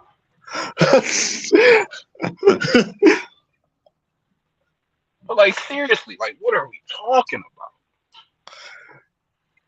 Oh, and then really quickly, switching on to the switching to some basketball talk. MG, think Paul George or Hart will resign with the Clippers? I mean, I don't give a fuck where Hart goes. That team losing either way. Oh well, shit. Paul George, I think he's gone.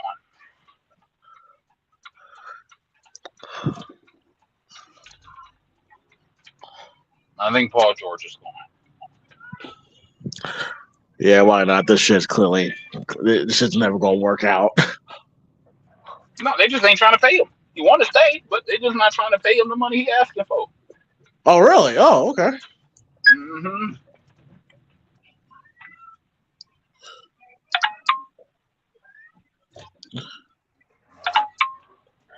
And also shout out to Dead End Hip Hop, who in regards to the Kendrick Lamar concert, never have I ever in my life seen a whole. I heard of diss tracks, but I've never heard of a diss concert before. The whole concert was about dissing Drake while at the same time uniting all the gangs in California. United all the gangs in California to sing Not Like Us, which is dissing you. While Russell Westbrook, DeMar DeRozan, and all the niggas on the stage.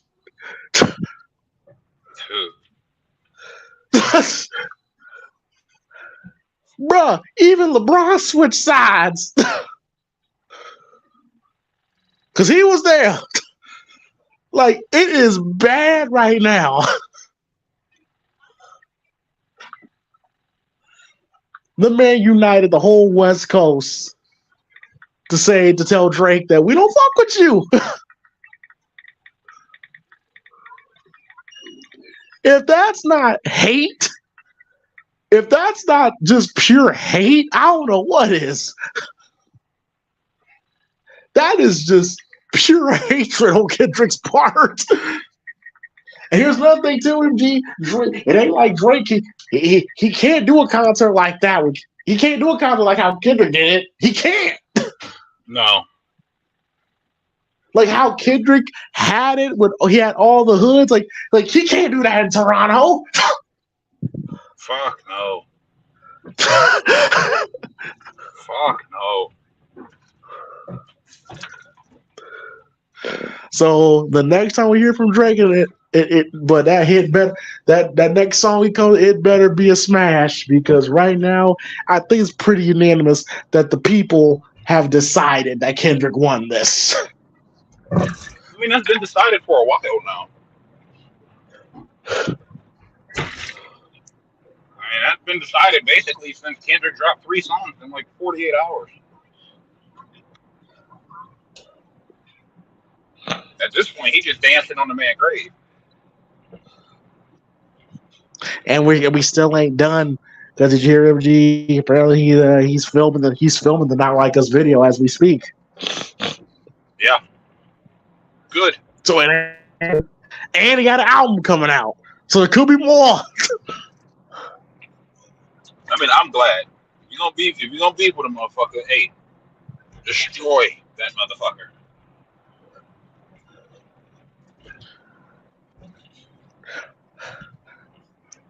And here's the thing too. I think Drake completely underestimated Kendrick. I don't think Drake really understood how much Kendrick hates him. I don't think he knew I don't think he knew Kendrick hated him this much. I mean, yeah, it may have been. I just don't think he thought Kendrick was petty. Was this petty? Which I'm all for the pettiness. Like, let's go, right? Like, we need more petty people in this world.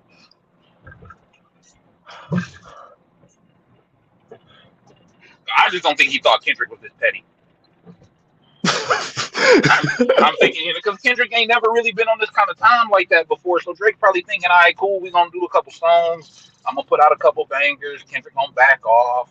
And he going to, be the peaceful black brother, black love, black power shit. And that never happened. Kendrick said, no, fuck that, bro. We go on. And Kendrick was on the top of time. Everybody thought J. Cole was going to be on.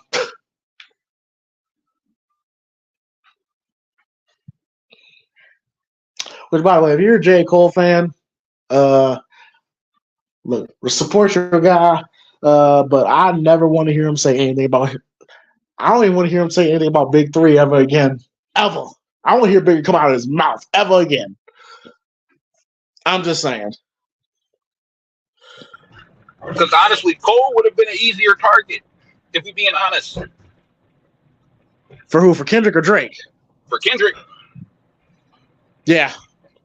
Because Drake, he got, quote unquote, he got the goons and he got, and a bunch of shit. Cole ain't never came off as a motherfucker who done had goons and, like, you know what I mean? Like, yeah. What Cole gonna say? I play basketball, nigga? But, bro, come on, bro. Like, come on. You gonna say I play basketball and I made 4 Hills Drive, nigga?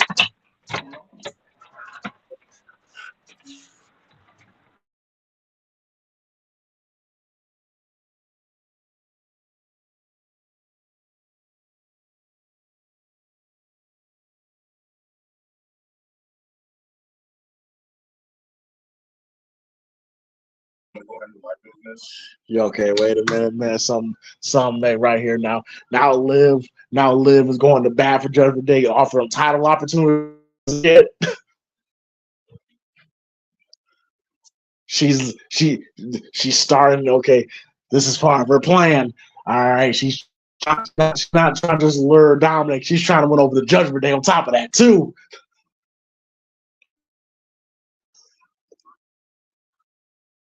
They literally trying to take everything away from Rhea. I love it.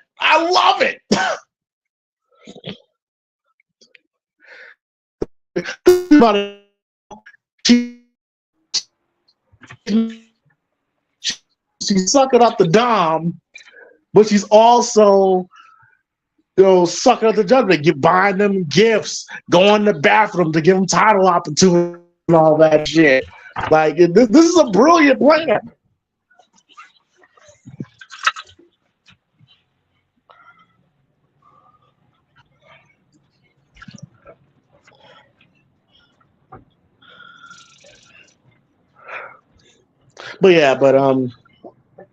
As far as Kendrick and Drake goes, and also, and what Drake did was some complete sucker shit. Okay, once I heard that this man deleted his diss tracks off of Instagram, and it seems like he's trying to go about it, like act like the beef never happened, while at the same time still throwing shots. Like that bullshit poster was like goats don't think about one trick ponies and all that stuff. I'm like, listen, bro, like either you're gonna get in the booth and rap or shut the fuck up, bro. Nobody wants to hear that, bro. Just or just take the L. Just take the L and move on. Can I tell you one thing, bro? The next that man, he is on a losing streak. That man's lost 2 rap beefs in a row. I mean, 2. I wouldn't call the Pusha T a rap beef. I would just say they went back and forth. That wasn't no back and forth, brother. The minute Story of Adidon dropped, nigga, Drake has shut the fuck up about Pusha for years. He was still throwing subliminal shots. Nigga, that beef been over since Story of Adidon. It Pusha dropped one song, nigga, and it was over. I wouldn't call that a beef. Yes, you're right. But what I'm telling you, in the project after that, Drake still throws subliminal shots. He will never speak that man's name again. Of course he won't. That's why he throws subliminal shots. It's not a beef, bro. It's not a beef. Push dropped one song and it was over. It's not a beef. There was no back and forth. There was none of that. It was one song and the shit is over. That's over. What back and forth, nigga? Oh shit! Bush walked into that beef with a goddamn machine gun, with a Tommy gun, and that was it, nigga. It wasn't a beef. We got a Drake fan in the chat. Yeah. He says, first of all, one, he's daring us to show our faces, and he said everything you're saying, MG, is cap. And Drake build your channel. First of all, you must be new, because that's a bot, yes, bro. That's a bot, bro. Okay, if that is a bot, mod, you know what to do. Yeah, come on, mod, bro. Yeah, like without Drake, you guys are nothing. Yeah, that's gotta be a mod. Bro, I don't even listen to Drake music. I don't listen to my Drake music. Only time I've listened to Drake music in the last like 10 years is when it's been some beef, tracks, or I fucks with Money in the Grave. I fucks with that song. I don't know why, but that song just hit for me. But I ain't been a Drake fan in fucking shit. Probably a decade.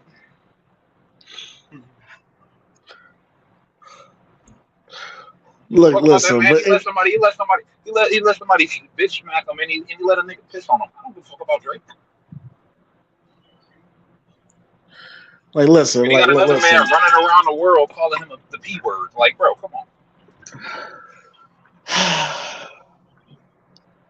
Like, Drake? I don't give a fuck about no Drake. Oh my god. Yeah, I can say the last time I was like a Drake fan like that, shit, was probably the Nothing Was the Same. If you read as It's Too Late era, that was like the last time I was like a fan of Drake. Ever since then, especially when he got on this pop shit, it's like I just don't like what he's become.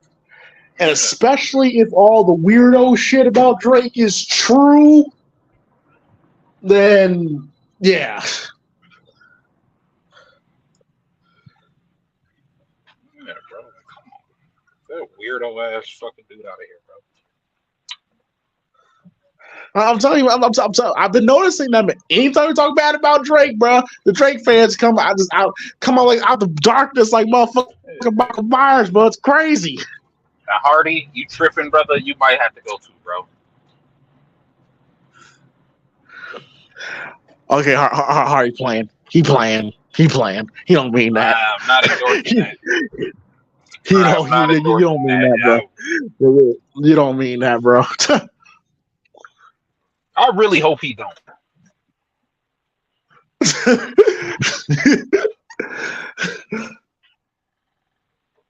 I'm gonna have to look at you different. Oh, is that our Hardy or is that somebody else? Because I think it's our Hardy. I don't know, man. I don't know anymore. But bots be like every second. You never know. that's a weird ass statement to make. So, yeah, Hardy wouldn't really say nothing like that. Knowing damn well the motherfucker guilty. I mean, there's really no other way around it. Like, bro, like there's really no other way around it. Like, and then Puffy right there behind him. Well, yeah, I mean, we got video footage of that one too. So, yeah. But do you think Puffy gonna go to jail? Nigga, that nigga gonna be on the island with Russell Simmons before that happened.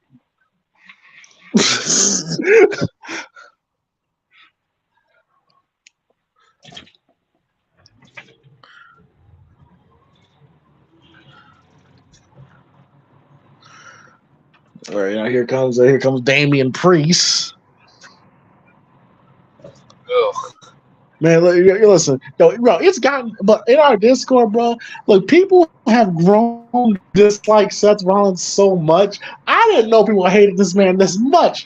They say, James, we've been telling you for years. You've just been blind to it. Understandably so. I understand why you've been blind to it, but bro, people have been telling you for years. But listen, okay, I didn't think it was this. We've been saying one of the only reasons the man got over is because of the theme song. But leading up to his theme song getting over, bro, people was tired of Seth. They was tired of the laugh. They was tired of the goofy shit. People didn't like the way he was dressing. Like, everybody always gave him credit for his matches, though. That's the one thing that's never changed. Yeah, I was about to say. I was about to say. But people do not like him as a babyface. That's kind of been a constant. His babyface runs have never really worked out that well. People get tired of him real quick. Very quickly, I've noticed. And in all honesty, he is a better heel than he is a babyface. And it's just what it is. I get it. But Seth is a very weird person to categorize because he's really fucking good, but he's stuck in between. For me, he's like in between a main eventer and a fucking upper mid card. Like he's somewhere in the middle of that. That's okay. That's fair. But the problem is, because of that, it's like when he's in the upper mid card, it's like, this is beneath him.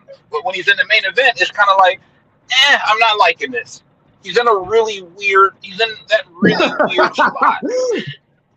If that makes any sense. It's kind of like the Mick Foley, like how Mick Foley was back in the day, where it was like, upper main event, upper mid card, this is kind of beneath fucking Mick Foley. But main event, this is kind of above him when we got guys like Austin, like it's a really weird spot to be in. Same thing with Kane. Speaking of Seth Rollins, Seth motherfucking Rollins is in the building.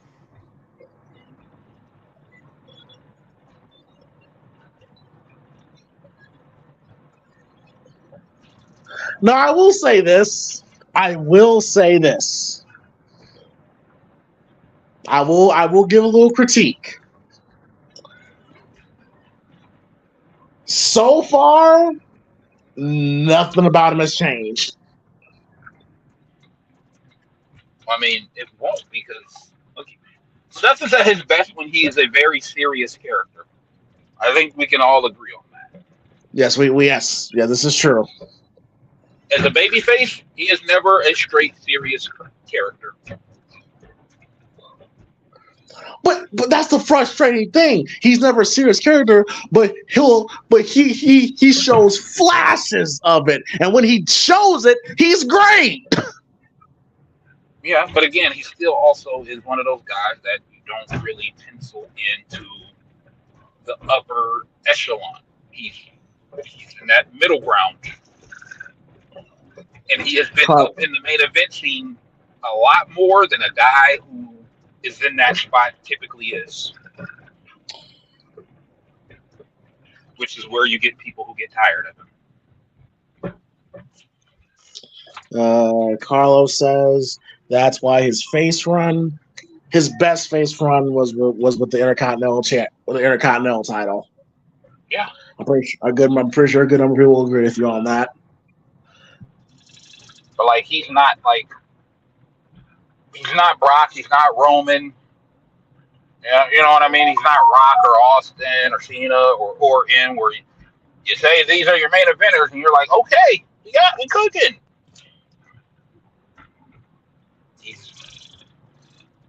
He's that guy. He's had too many championship runs, if being honest.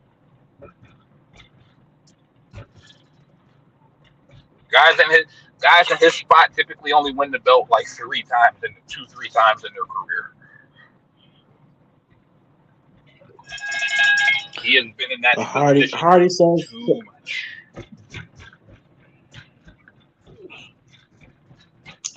Hardy says Seth Rollins and Miz are on the same level. That's trash. No. I'm not gonna do that. I'm not gonna do that to Seth. I highly disagree with that. Yeah, Seth Rollins is not trash. You should chill with that.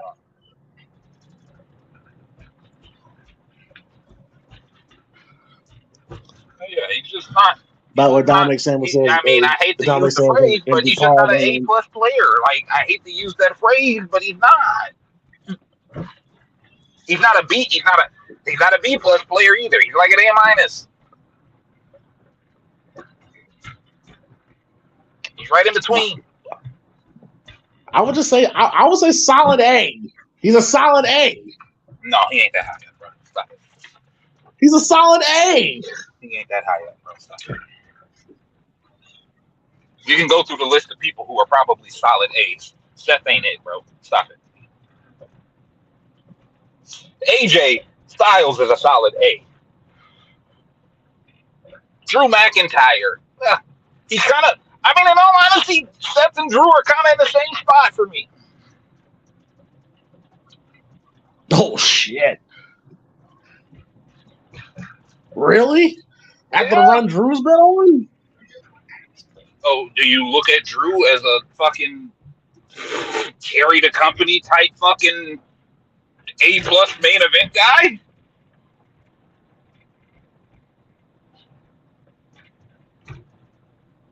Because if you ain't that, but you're also not an upper mid carder, what are you? You're in that in between spot. I'm not saying it's a bad spot to be. You're still higher than a lot of other people on the fucking roster.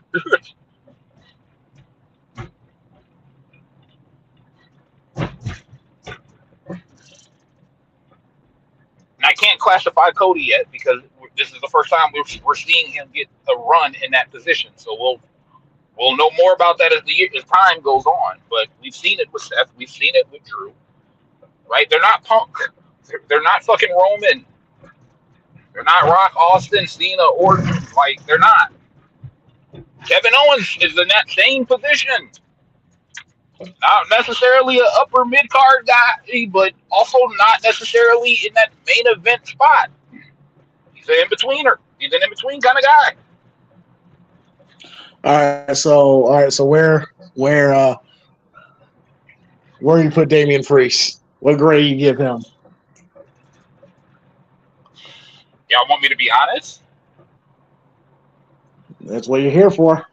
I've never liked Damian Priest. Okay. He's lacking. There's something missing with that dude. You said he's whack. No, he's lacking. Oh, okay. But there's something missing with that dude, and it's the it factor. He does not have it. He's not a bad promo. He's not a bad worker. He just doesn't have the it factor.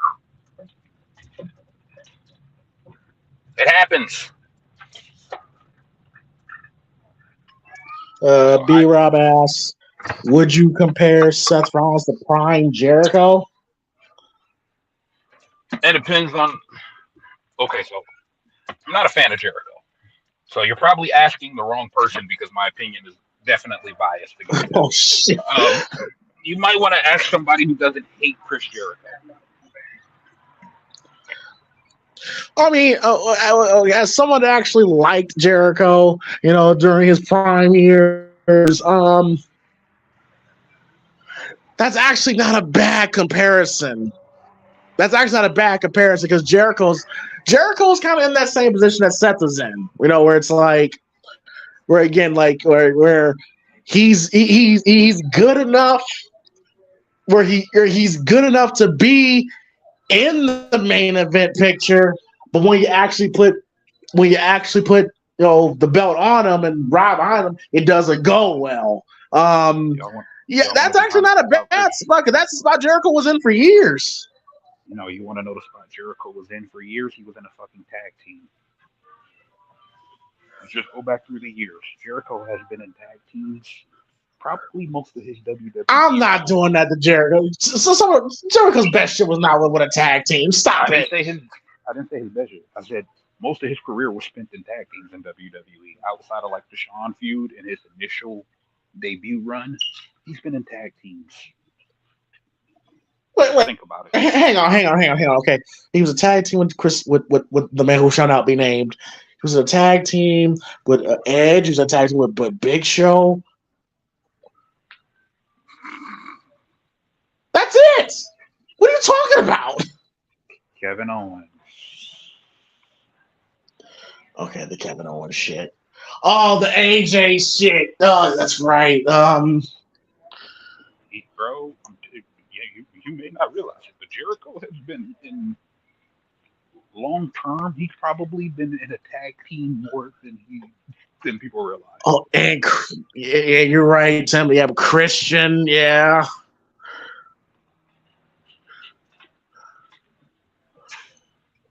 Mm-hmm. So when in doubt, put Chris Jericho in a tag team. Gotcha. That's kind of how it used to go. Or he was wrestling for the IC belt, bro. Like, that's kind of what his path was. IC belt, tag team. His main event run was not as long as people think it was.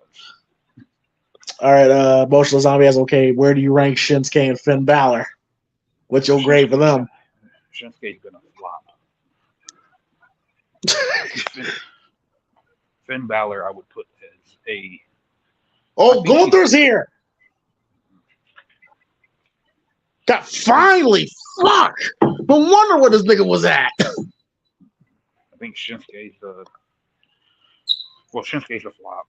Finn Balor to me is an upper mid-carder, but they might have ruined that. So at this point, he might just be regular mid-card, no upper.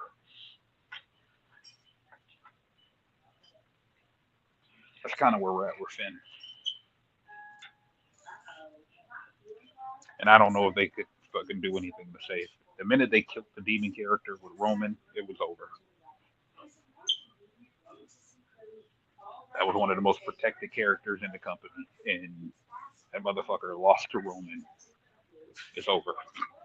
He ain't been the same since. That motherfucker has been a lackey. Bro, that motherfucker is like the 4th or 5th most important person in Judgment Day. Do y'all realize that?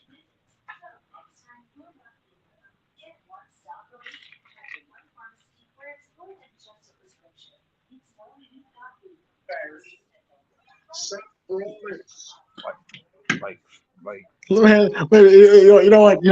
Sorry, MG. Fuck all that. Here comes an A+ guy, Gunther, who's going to be the World Heavyweight Champion.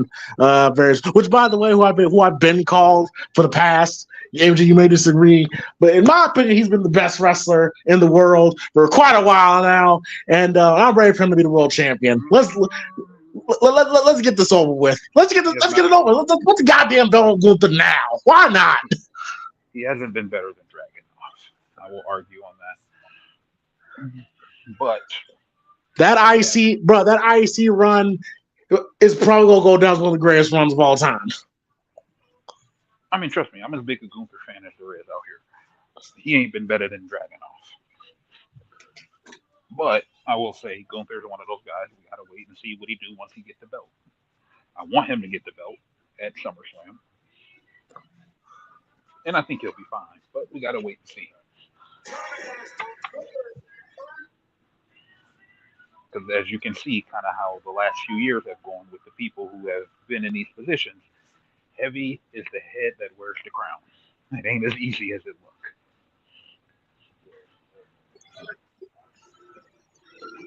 Look, so Gunther pretty much just came out there and just said, "Listen, I don't care who wins. Just know I'm whooping one of y'all's asses at SummerSlam. That belt coming with me." Like I said, as much a fan as I am of Cody, we're still in the trying to see process because this is his first time in that spot. So we gotta wait and see what Gunther too. I would say outside of the title matches, because the title matches that Cody's been having has been great. It's just the stories. They haven't given Cody anything to sink his teeth into. Yeah, that's what I said. It's a wait and see. But again, great IC champ, different than great world champ. Oh, here's the videotape. We're playing the videotape. Hang on.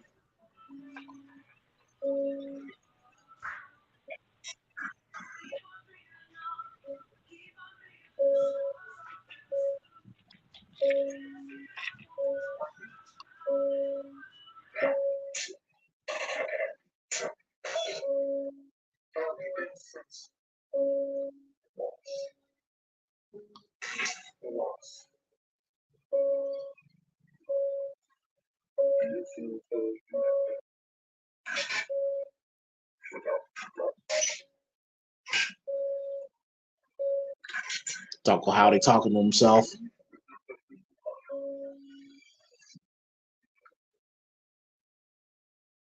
Oh, he's talking to Bo Dallas. Uncle Howdy's talking to Bo Dallas.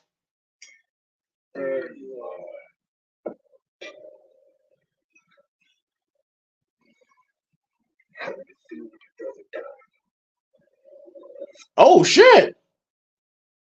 They just asked him how did it feel when your brother died?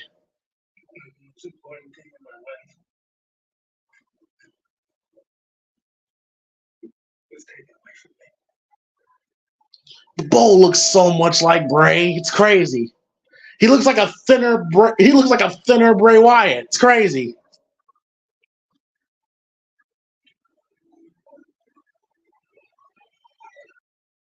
Nothing was ever going to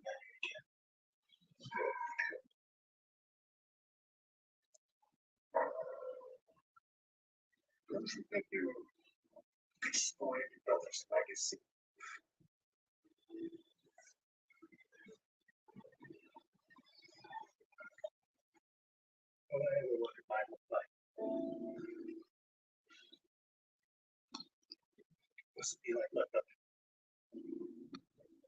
Okay.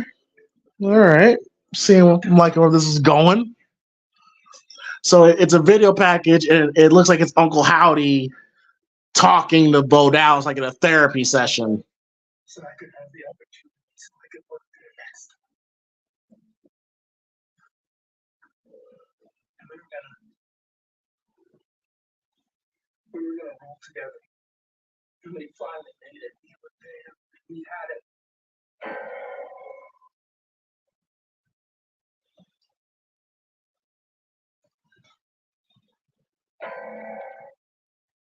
And then it was taken away from me. There is no one on this earth that feels more hurt than me.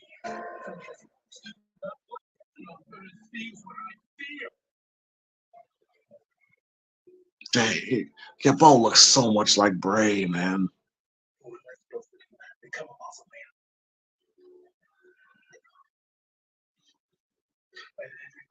forget about what he stood for, what he fought for, what he believed in. They wanted to forget about me. They wanted to forget about all of them.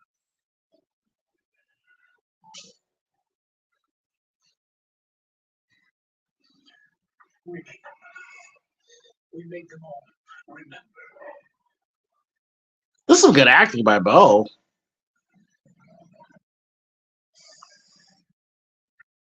Yes, we did.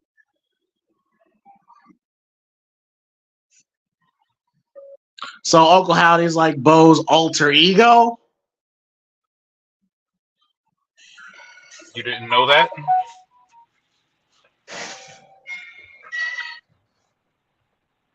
You just not realizing it's his alter ego? Well, I mean, I didn't know that was the route they were going to go with. Nigga, no, everybody knew it was Bo Dallas. All right, wait, okay, so, okay. That was interesting. That was very interesting. Yeah, Bo Dallas is going to be a heel after they asked him how he felt about his brother dying. Yeah. Yeah, okay. Y'all keep thinking it's some heel shit.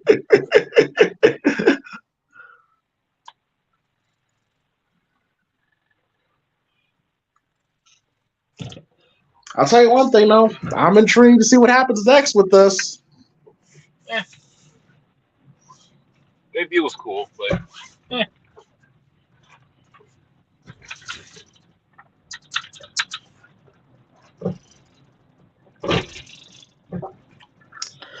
Carlos says, by the way, Bo Dallas as run as an NXT champion was great, by the way. Yes, MG, you put that title on over plenty of times.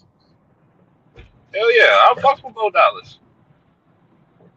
I've been fucking with Bo Dallas since the FCW days.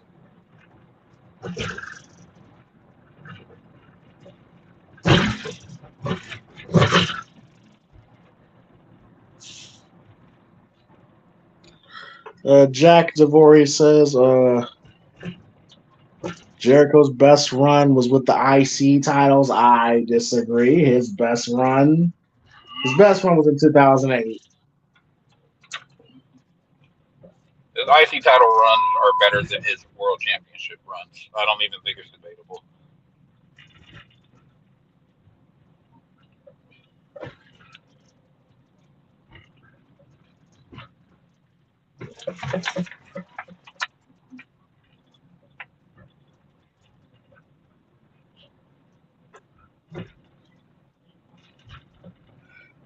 Just TJ says I'm fucking with this Wyatt Sicks shit.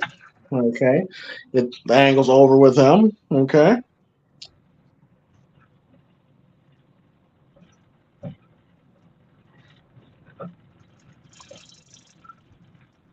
Wait, so what's the main event tonight? Chat, what's the main event? Don't tell me it's the Karrion Kross match, bro. Karrion Kross match. Karrion and Kofi Kingston. It was supposed to happen last week, but they rescheduled it for this week or some shit.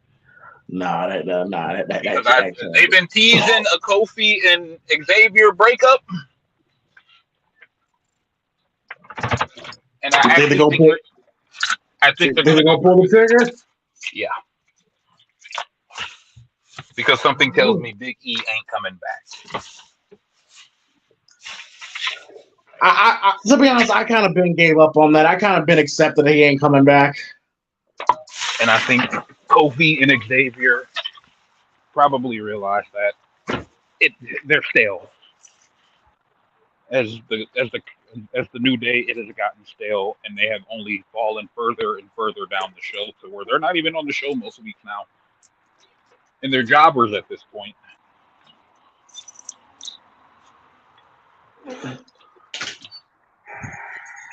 Well,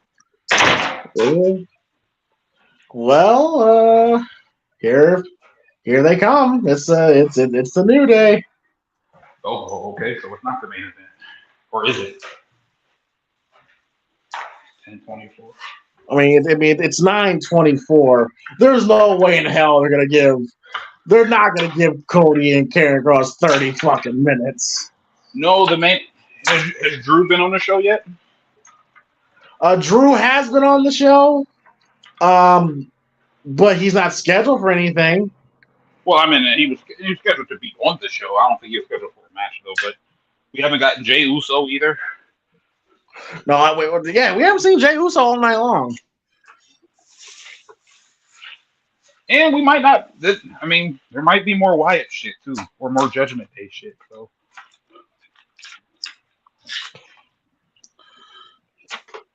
That's how Scarlett looking tonight.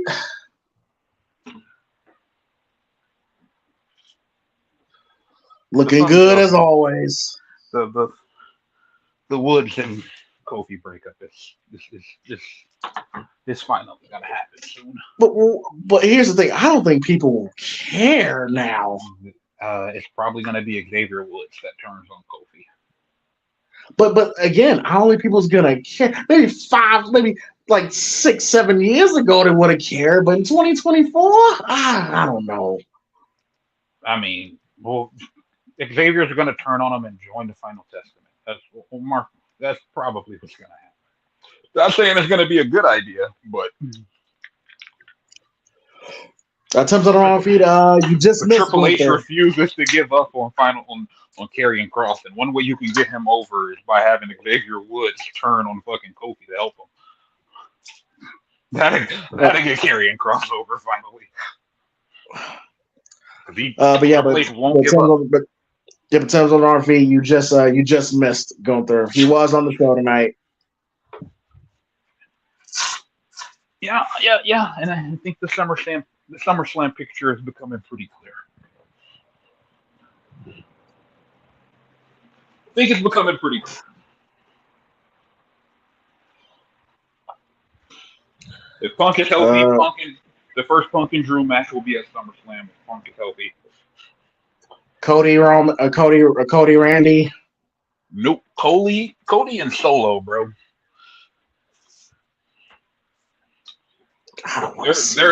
They're holding off on the Randy thing, bro.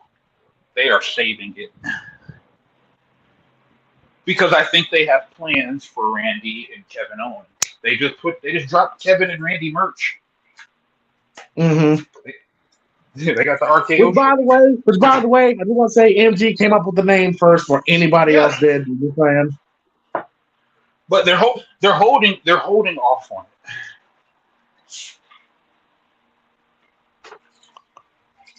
And I would venture to say that match is either a WrestleMania.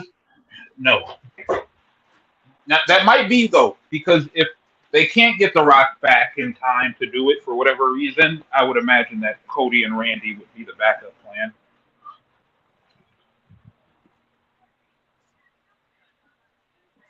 But I think we're probably looking at Rumble or Survivor Series maybe. But they're teasing it, but they're not. So because they just reintroduced Cody to the whole Bloodline feud. Right. So you could probably imagine that at this point it's Cody and Solo at SummerSlam. And expect Roman to return at SummerSlam? No. They return before then. I don't think he's going to show up where anybody expects it. There's going to be like a random ass SmackDown.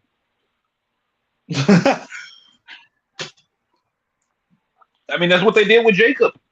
They waited until a random ass SmackDown. I mean, Chicago's not random per se, but there's been a lot of other points in time where people would have expected him to show up, and he hasn't, because he still got one more person coming to the faction. So Tonga, right? Well, I'm not calling him that. I Hikuleo.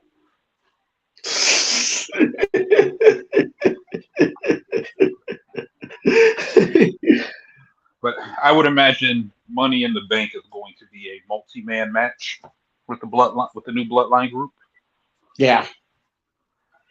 And then you get the solo match for the belt with Solo and Cody. Because more than likely, Cody's not main eventing SummerSlam. I think we can kind of figure that at this point.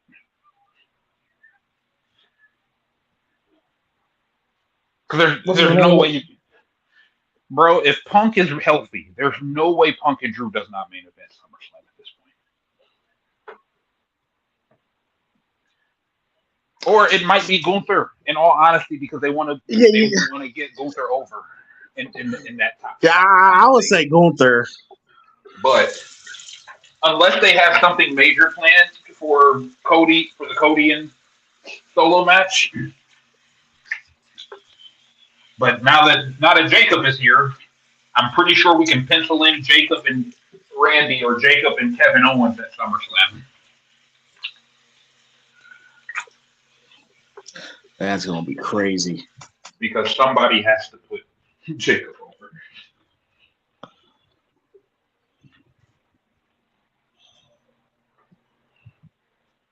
But yeah, I think at some point here we end up with I don't know. We probably end up with Kevin and Randy fighting fucking Tama Tonga and Tonga Loa in tag team action here at some point.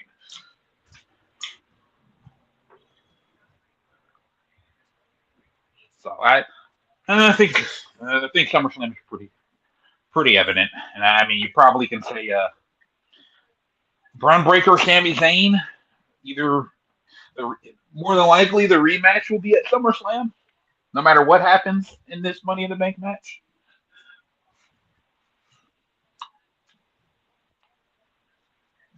You probably are looking at if the Wyatt Sicks are wrestling. You got the Wyatts in fucking Alpha Academy, I guess.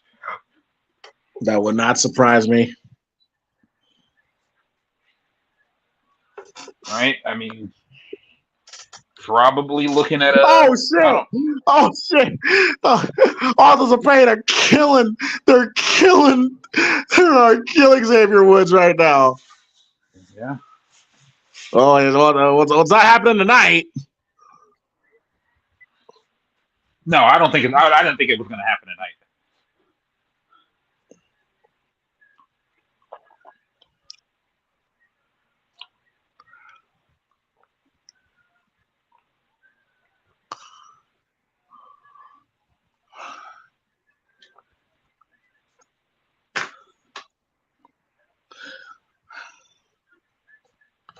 Karrion Kross with this fake ass F5 DDT. This shit looks so complicated to pull off. Bro, it's because he can simply just pick a motherfucker up and go into the move. It's just a lot of extra added unnecessary motion.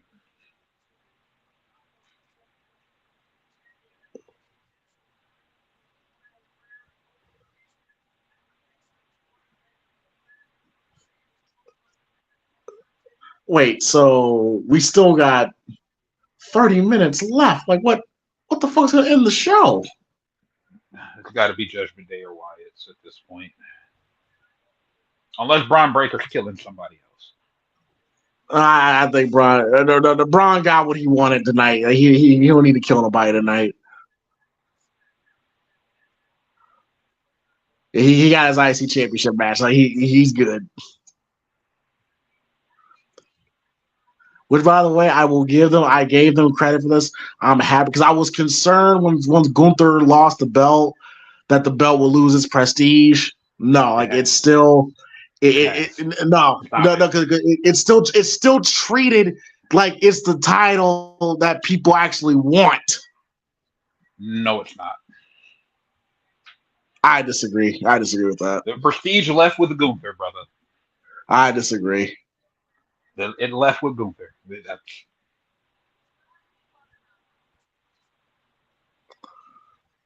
Sammy has been a background story to Jack Gable.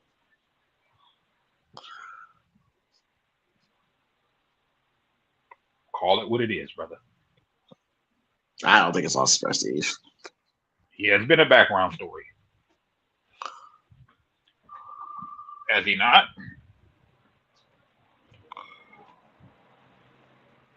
But the focus is still on the belt. No, it's not. It's on Jack Gable being a piece of shit. Well, back then, not so much nowadays. Yeah, the only reason they care about it now is because they're about to try to put it on Braun Breaker.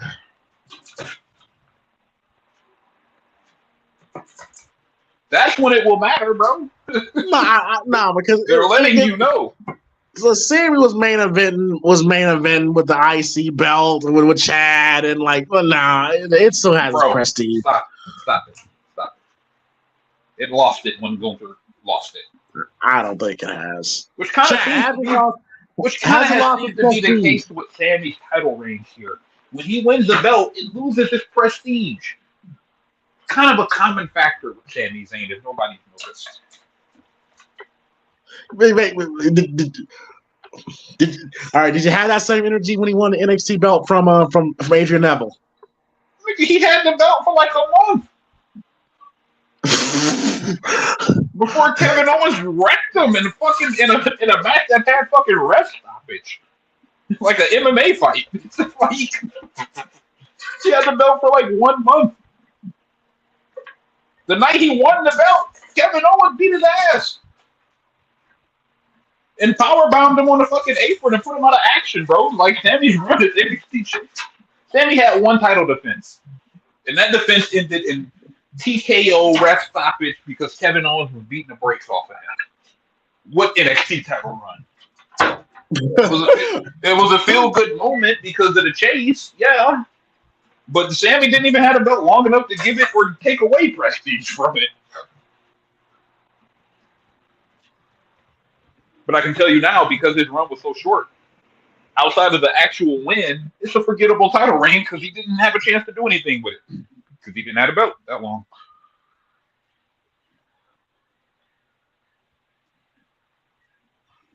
But, I mean, when he won the IC belt last time, did the belt get better? No. He won the tag belt for Kevin Owens. Yeah, when he won the IC belt the last time. Because who did he lose it to? Did he lose it to? But when he was a conspiracy theorist. Oh, yeah. He won the tag belt. But that was when they didn't give a fuck about the belt. Bro, Sammy don't make belts more prestigious. It just never happened.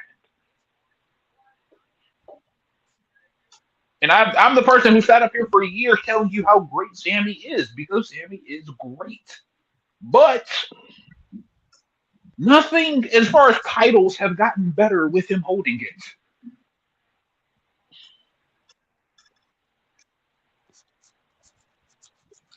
You can't say Sammy's had a memorable title run. He hasn't. Well, speaking of memorable, with any of his championships, he has not had a memorable title run outside of getting fucking destroyed by Kevin Owens in NXT. That's it. Well, speaking of destroying, they're recapping when Jacob Fatu literally demolished Randy Orton and both at once. That splash on the top of the table was crazy.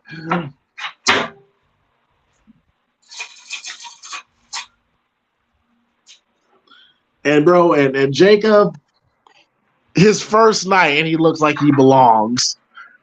They made him a main eventer over it. Well, they just confirmed it. A 6-man tag. Cody, Randy, and Kevin versus the Bloodline.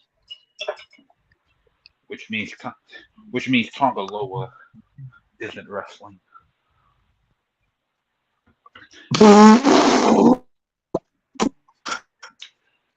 Have you noticed they've kept him out of the ring? I don't know if he's injured or not, but they have kept him out the ring.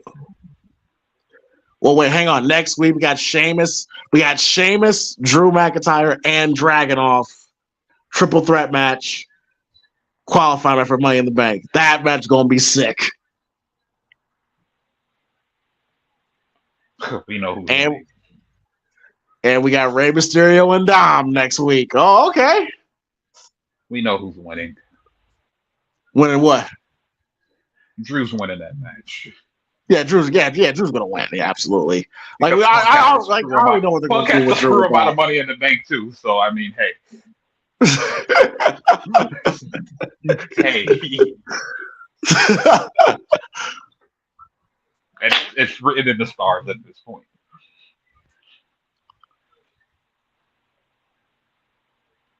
Yeah. Okay, this is the typical we don't have anything for you women's title match.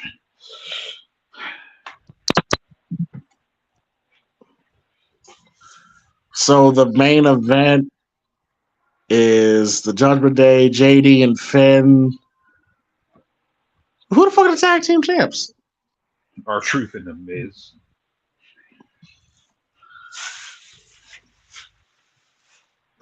I know it's forgettable.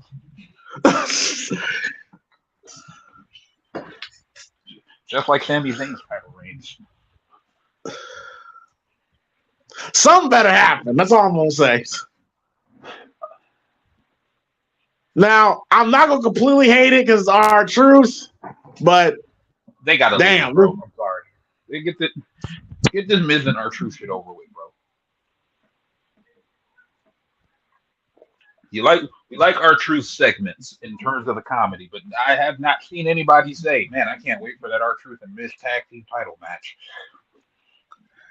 well, it's not about the matches when it comes to I can't wait for the next title defense. Then get the belts off of them, bro. They don't need the belts to do what they do.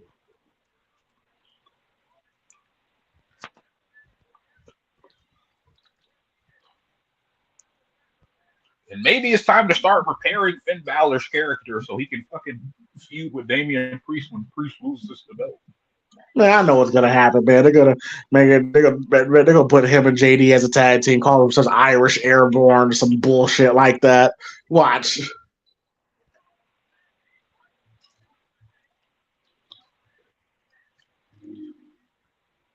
James, Damian Priest is losing that belt at Money in the Bank. I noticed, but I said when the moment Seth came out, I'm like, oh, okay, they realize this Damian Priest shit ain't working. They're gonna put the belt on Seth. He's gonna hold it till someone's gonna get destroyed by Gunther. Like they're pretty much giving Seth the Becky Lynch run before Liv won the belt. Mm-hmm. I can already tell what's gonna happen. They're probably gonna tell the story that Seth came back too soon. He pushed his body too hard. Gunther's gonna wreck the shit out of him. He's gonna be gone for another. He's gonna be gone for another break. Watch. And Damian Priest versus Finn Balor at SummerSlam.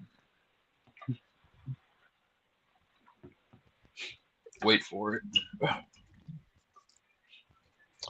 Carlos says Sammy is Mick Foley. He's better at chasing than as a champion. Don't disrespect Mick Foley like that. Well, I mean, Mick Foley's title run has always been short and not very memorable.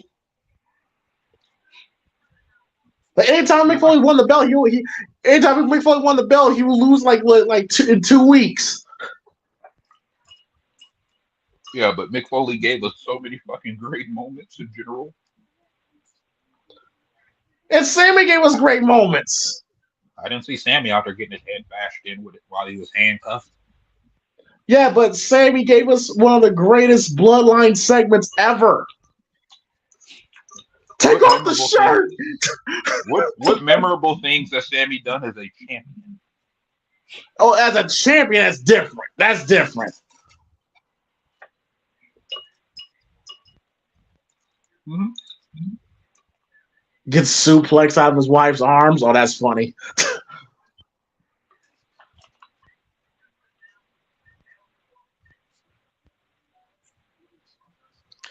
Liv Morgan is Harley Quinn and Gwen Stacy rolled into one. Interesting. T85 says, I like how they're showing Bo Dallas the man instead of Uncle Howdy only. That is an interesting take.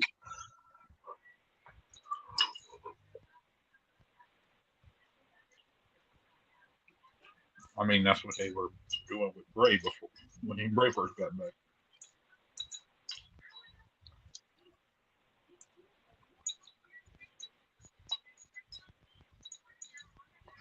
And this is what I just want to randomly say. Shout out to Paul Heyman. His acting is just so fucking great, and throughout this whole thing, his acting has been fantastic. Like he's acting like an abused wife during this.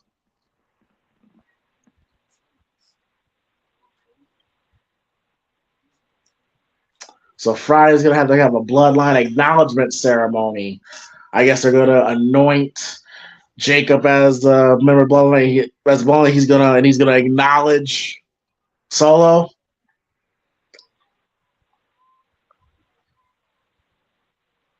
Shit, or could this be when Roman comes back? Nah, too soon. Yeah, it is. Yeah, it's too soon. Yeah, you're right. Oh, they're at MSG. That's the thing. They're in MSG. That's the thing. Like, and they're all gonna be there. So, and they said it's a bloodline acknowledgement ceremony. So it's like, this. No, don't bring Roman back. Don't bring Roman back, bro. Not yet. Don't bring him back. You got to see if Cody can truly carry the company, and MSG is a really big testament to that. But you won't know unless you give him a chance to do it. So, okay, I see you thinking on that. Because, like I said earlier, the Cody thing, it's still we're still in the process of seeing what he is as the top guy. It's the first time he's been there, so we won't know unless they give him those opportunities, like being the focal point of the MSG, to really see what it is.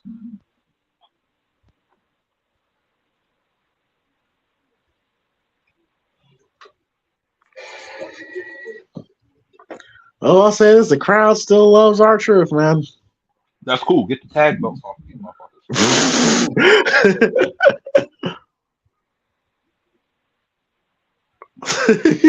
James, about they need the tag belts when 10 minutes ago you asked me who the fucking champions were.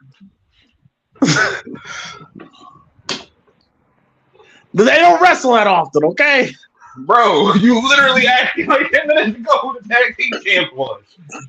And you talking about something to keep the belts on them. For what?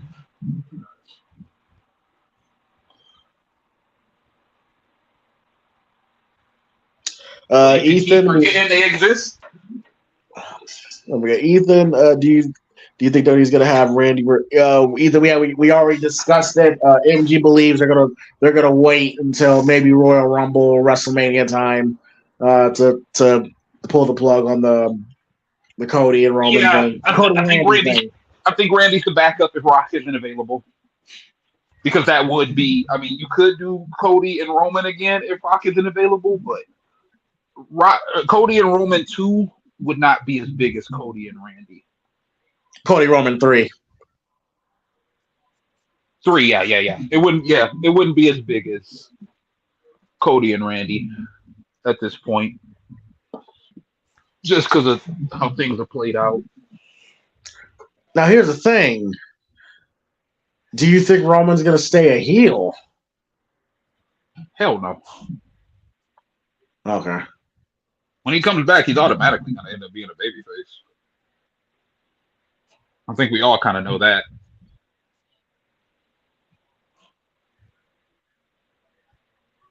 And on top of that, I mean, we kind of already know anyways, like, that might be the Mania match, though, Cody and Randy, because Rock and Roman's got to happen at some point, right? Yeah, exactly. So you kind of almost figure that maybe Randy is the Mania plan. And then there's that underlining story that here comes Liv. Oh shit. She's about to help the Judgment Day be the tag team champions. Thank God, bro. She's about to help them win the championship. Thank you, Liv.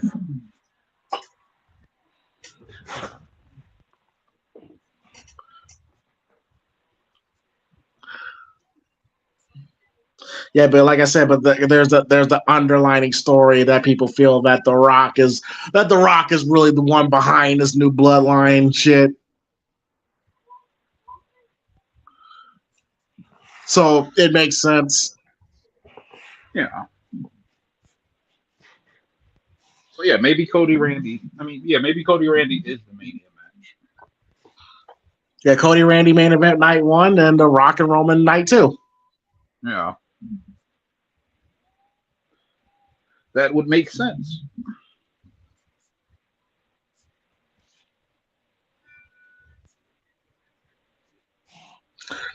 Tim's on the right feet.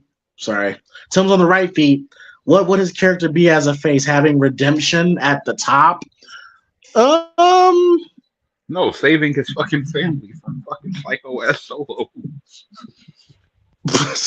Yes. I know a lot of people have not enjoyed the bloodline shit, particularly since Mania, because it's new territory in terms of the characters. But I have liked what Solo has done. I think this bloodline shit since Mania has been great. You know who Solo reminds me of? Just his mannerisms and facial expressions. Omar Gooding from Baby Boy. What is wrong with you? No, and I mean that in a good way. Bro. Next time you watch Solo, next time you see Solo and just his mannerisms and how he mean mug people and look at people, bro, he will remind you of Omar from Baby Boy. I promise you. And I mean that I mean that in a good way in terms of like his acting has really improved. Solo's acting has really improved because before he used to just stand there and stare and me mug. He's actually got facial expressions now. People have told me if he's always been good at promos. Like if from how he was when he first came out compared to NXT, he's different. Well, yeah, but this is a different character than he was in NXT as well. You see what I'm saying? The whole street champion shit in NXT, that's a whole different character than what he is now.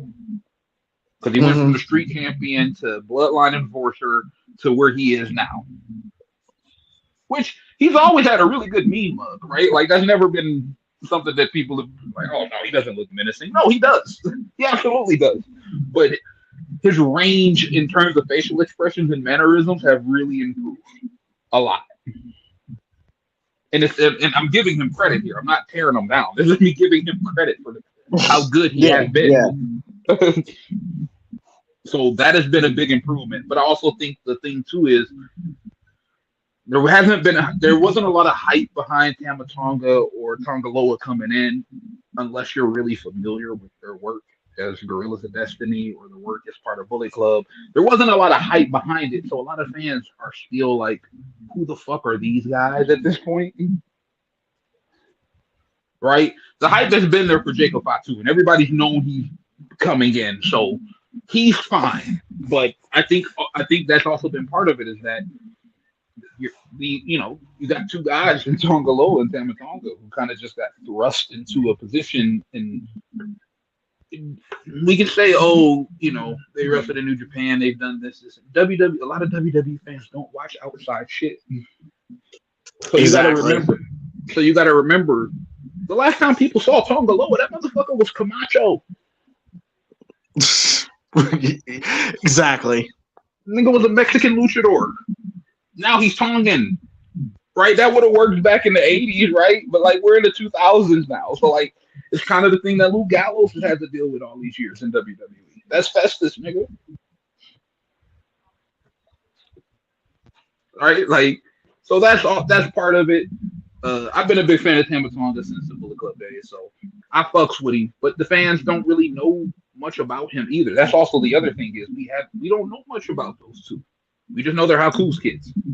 There's no story there with them yet, right? Like Solo, we know the story with him. He's the Usos' youngest brother. When he came in as the enforcer, and he was basically playing the middle ground between Roman and the Usos. And when it came down to pick sides, he controlled Roman, right? Like there was a story there, right? But what is the story for the Tongans being there? They're not necessarily related. They're like hired mercenaries, right? Right. Their family, they consider each other family in real life. Yeah, the Tongan, Haku's family and the Samoan family. But, Yeah. like, Yeah. But what is the story behind them being there, right? Like we can justify Jacob Fatu being there because he is legitimately blood family. The motherfucker's last name is Fatu, right? Like Rikishi's nephew, right? So like there's a legitimate story for him to be there. But they haven't really given people anything with Tamatonga and Tongaloa outside of they're menacing and they're violent. That's it. There's no backstory. Right. And that's what I think that's what people are missing from this version of Bloodline.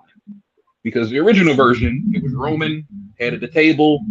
He made Jay and Jimmy bow down by force, right? Yep. There was the story of the Bloodline. It was really good, but there's really not much story right now outside of Solo and Paul Heyman.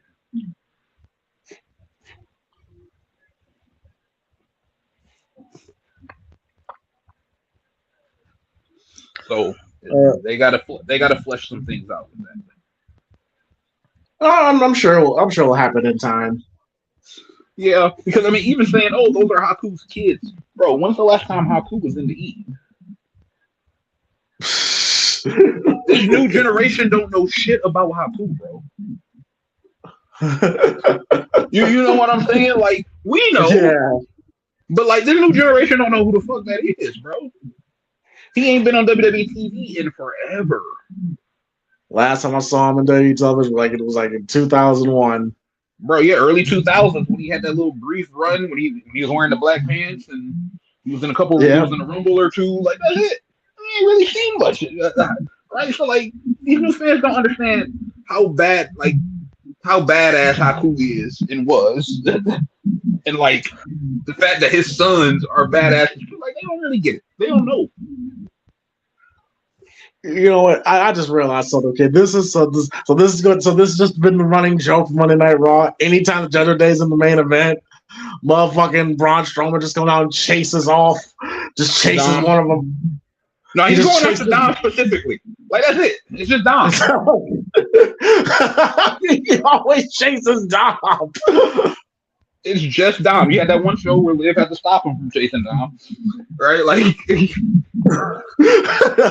I just noticed for the past 3 weeks now. I've noticed that's all that's been happening every time the Judgment Day is in the main event.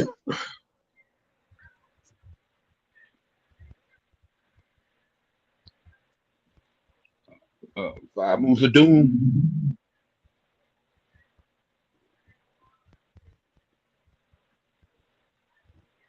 And you know what else we got to factor in for WrestleMania, bro?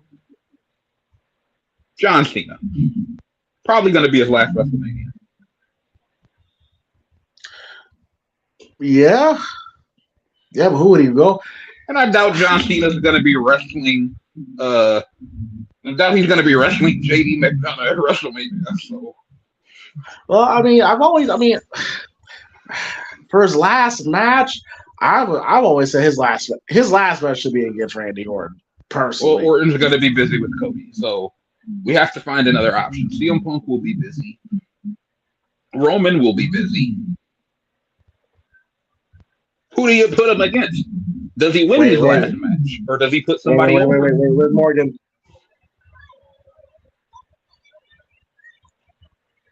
Liv Morgan's distracting R-Truth. She's hugging R-Truth.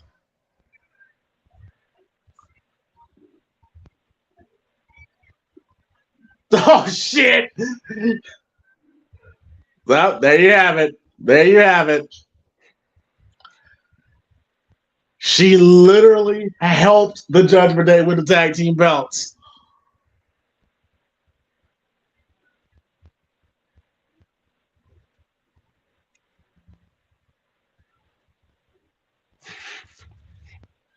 Yeah, but this is how she's gonna be the new quote unquote mommy of the Judgment Day. Well, I mean, Finn Balor did take the room key. You know what I'm saying? People forget that. Oh, I forgot about that. You're right. Bro, you know how this is all about to turn out, right? Finn Balor has been the fucking inside man in this whole thing, bro. He's been the one trying to break up Judgment Day. How else will Liv get Dom's vest? How else will she get his bandana? The nigga took the key card. Yeah, I keep forgetting about Finn's involvement. Yeah, because you know what happened when Finn joined Judgment Day? They turned him in. They kept Little Man in him, bro. Rhea and fucking Damian. Yeah, because I remember when Finn, it was assumed that Finn was going to be the leader. Yep. Like, I'll never forget when they all jumped Edge, everybody thought Finn was going to be the leader. So I think this is going to end up with Finn Balor being the fucking part of Judgment Day that comes unglued.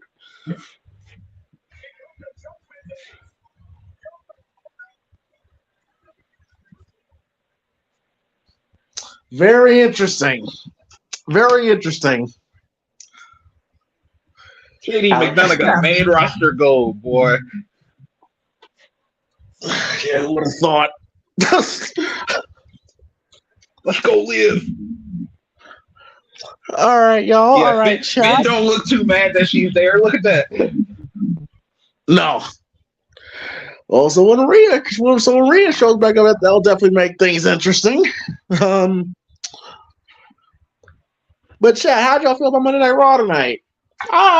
Last week's was better, but this one was it was good. It was good.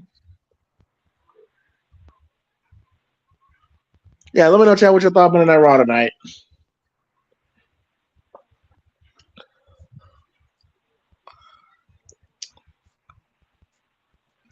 Oh, and the Panthers won the Stanley Cup as well. Okay, shout out to the Panthers. If there's anybody that loves hockey, the Panthers won the Stanley Cup. Salute. Fuck the Panthers. Okay. Y'all know what type of time I'm on. Red Wing Cat, bro. Come on. Oh my God. Okay, Jesus. All right. Alex Paulson says evil. Who's evil? Liv. That's the point.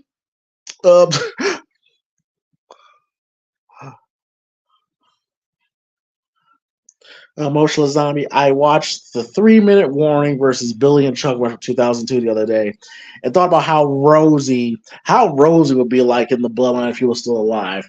Yeah, Roman's brother. Yeah, that would have been an interesting dynamic if Rosie was in the Bloodline.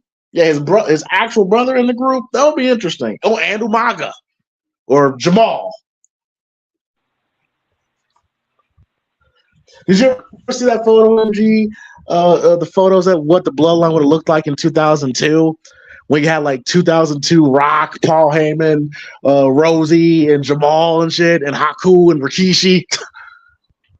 I don't know if Paul Heyman would have been involved, brother. Brock Lesnar was right around the corner.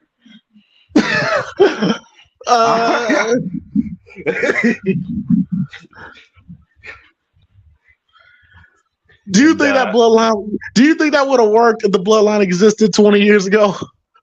No, because bro, Brock Lesnar Brock. What year did Brock debut? 2002. There wouldn't be a Bloodline because they had Brock run through the entire company in a year. The man beat Hogan. The man beat Hogan and Rock in a year. Come on now. He had the greatest rookie year of all time.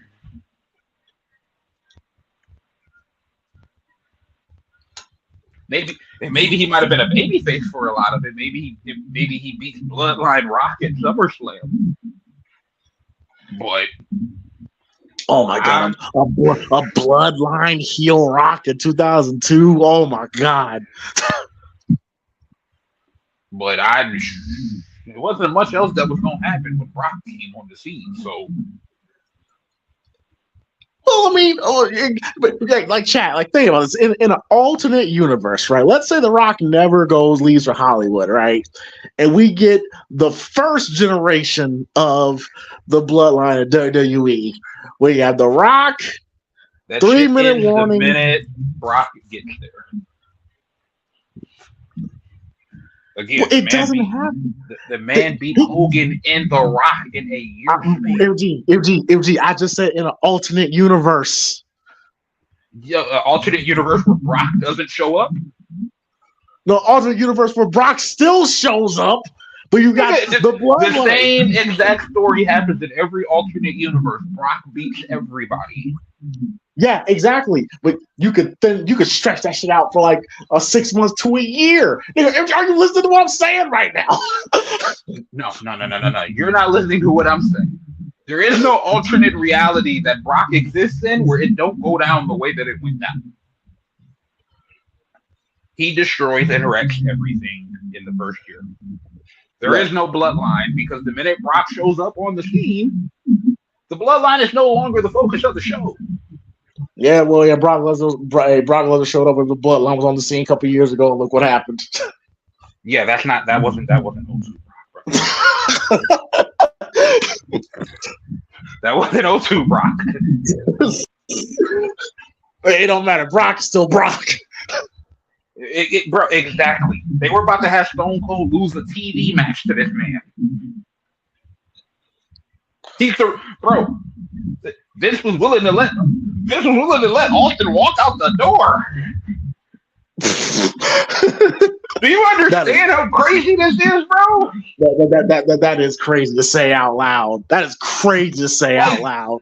There is no alternate reality that Brock existed where the bloodline thing happens for longer than 2 months. This would have thrown the Rock and Brock match away on fucking free TV for King of the Ring too. That is a crazy thing to say out loud. That Vince was willing to let Austin walk out the door for Brock Lesnar. That is crazy. He didn't go chase Austin and say, "No, Austin, we'll do it at the pay-per-view." No, he said, "No, we're gonna do it on TV." And Austin didn't like it, and Vince didn't change, and Austin left.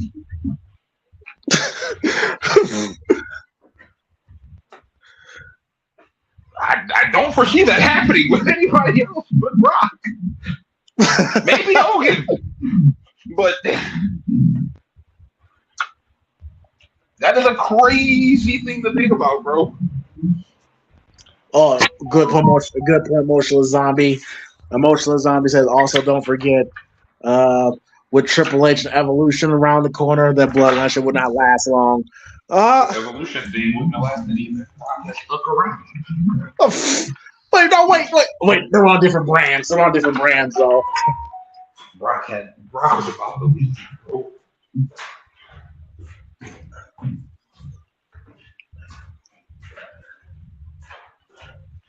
There would be no John Cena.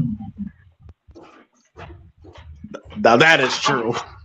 That is true. That is facts. Actually, there would not be no John Cena if Brock didn't decide to leave. No, it would have been Brock and Randy Orton at the top of the company.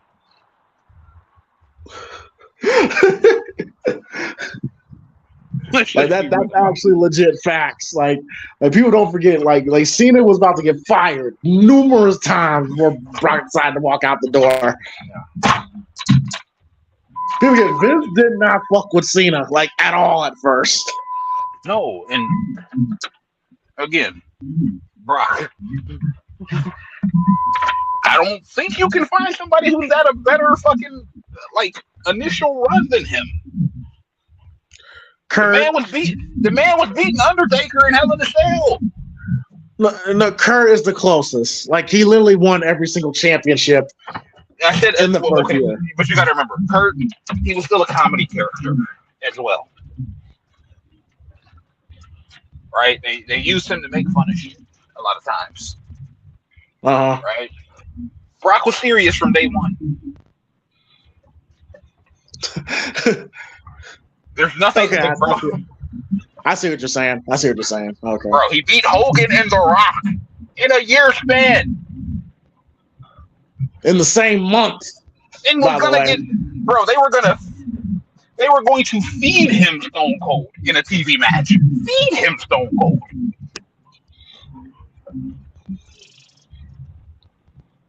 Not, let's go out there and have a competitor. No, they were going to feed Stone Cold to him.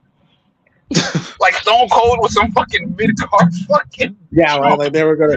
Think about that, chat. Think about that, chat. Vince McMahon was going to let Brock Lesnar squash Stone Cold Steve Austin. Granted, it was an older Stone Cold, but it was still Stone Cold, Bro.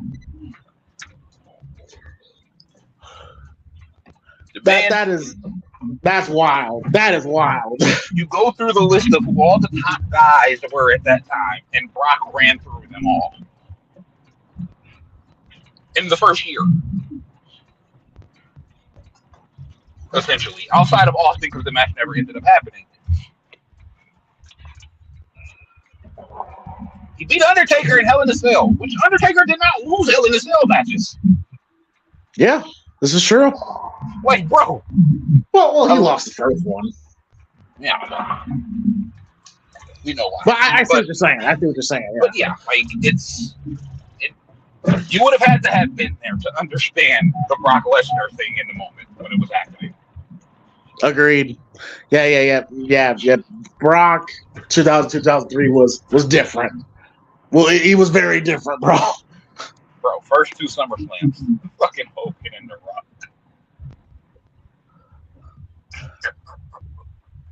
And it's crazy because I actually went back to watch a couple of those SmackDowns from that time, and it's crazy. We think about all this crazy shit Brock did. He was only there for 2 years, bro. Can you imagine if he? Can you imagine what would have happened if he stayed? The company was his, basically. Had he stayed, there would be. The only Randy was already kind of penciled in as kind of like the other top guy eventually, but like I doubt there's a Batista that happens. I mean, Batista's probably still there, but Brock would have been in the slot that he was in. Like I'm telling you, chat. Like what me and MG are saying is that before Brock, abruptly left, like Vince. Like was put all his eggs in the Brock. Like he willingly let Rock and Austin leave for Brock, and then Brock, and we all know how Brock is. Brock, he didn't really fuck with the schedule, so he left, and then out of desperation, he found John Cena. So like things changed. The company probably would change drastically if Brock decided to stay. Yeah. Like, people do not understand how him leaving changed a lot. Yeah, a lot. The company was literally his. Like, it was his. David says Brock didn't remember most of his first run because he was on vodka and painkiller addiction. That I did not know. Apparently Brock was some heavy shit that first run. Yeah, I mean he was dealing with neck issues at one point. Yeah, like I did not know all that. Like when I read, I was like, oh shit, that is. So yeah, he doesn't remember much of that first run. That is crazy.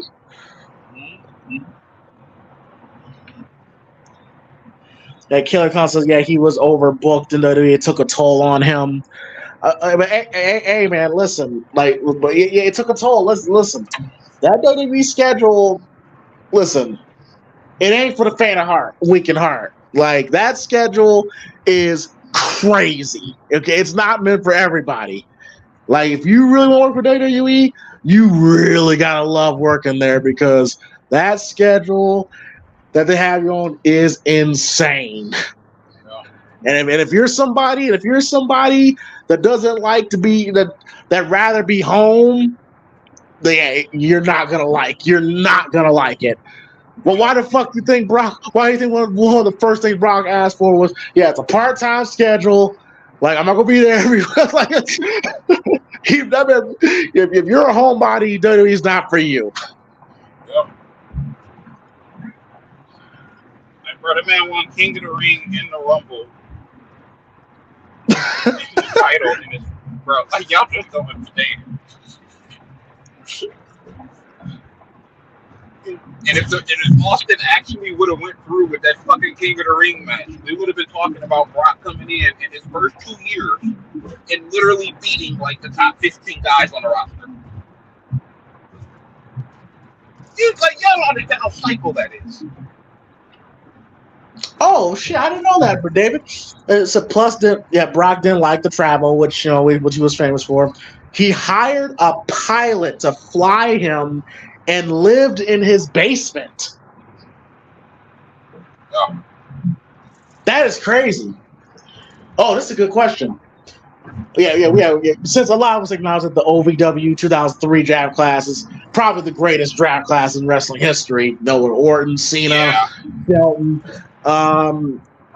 Carlos asks, is Brock is he the best OVW graduate of all time? Who else would you put above? I mean, you could potentially say Cena? Orton and Cena just because of how long they were there. I mean, stayed in the company. Might have to put Cena there because Brock is, if we're talking about in terms of WWE, Brock there's like a 10-year gap that Brock missed out on. Yeah. So I would have to say, for me, it would have to be Cena, Orton, then Brock. Now, if Brock stayed for the whole 20 plus years, Brock, no question. But because of that 10-year gap, I can't say Brock is the best graduate.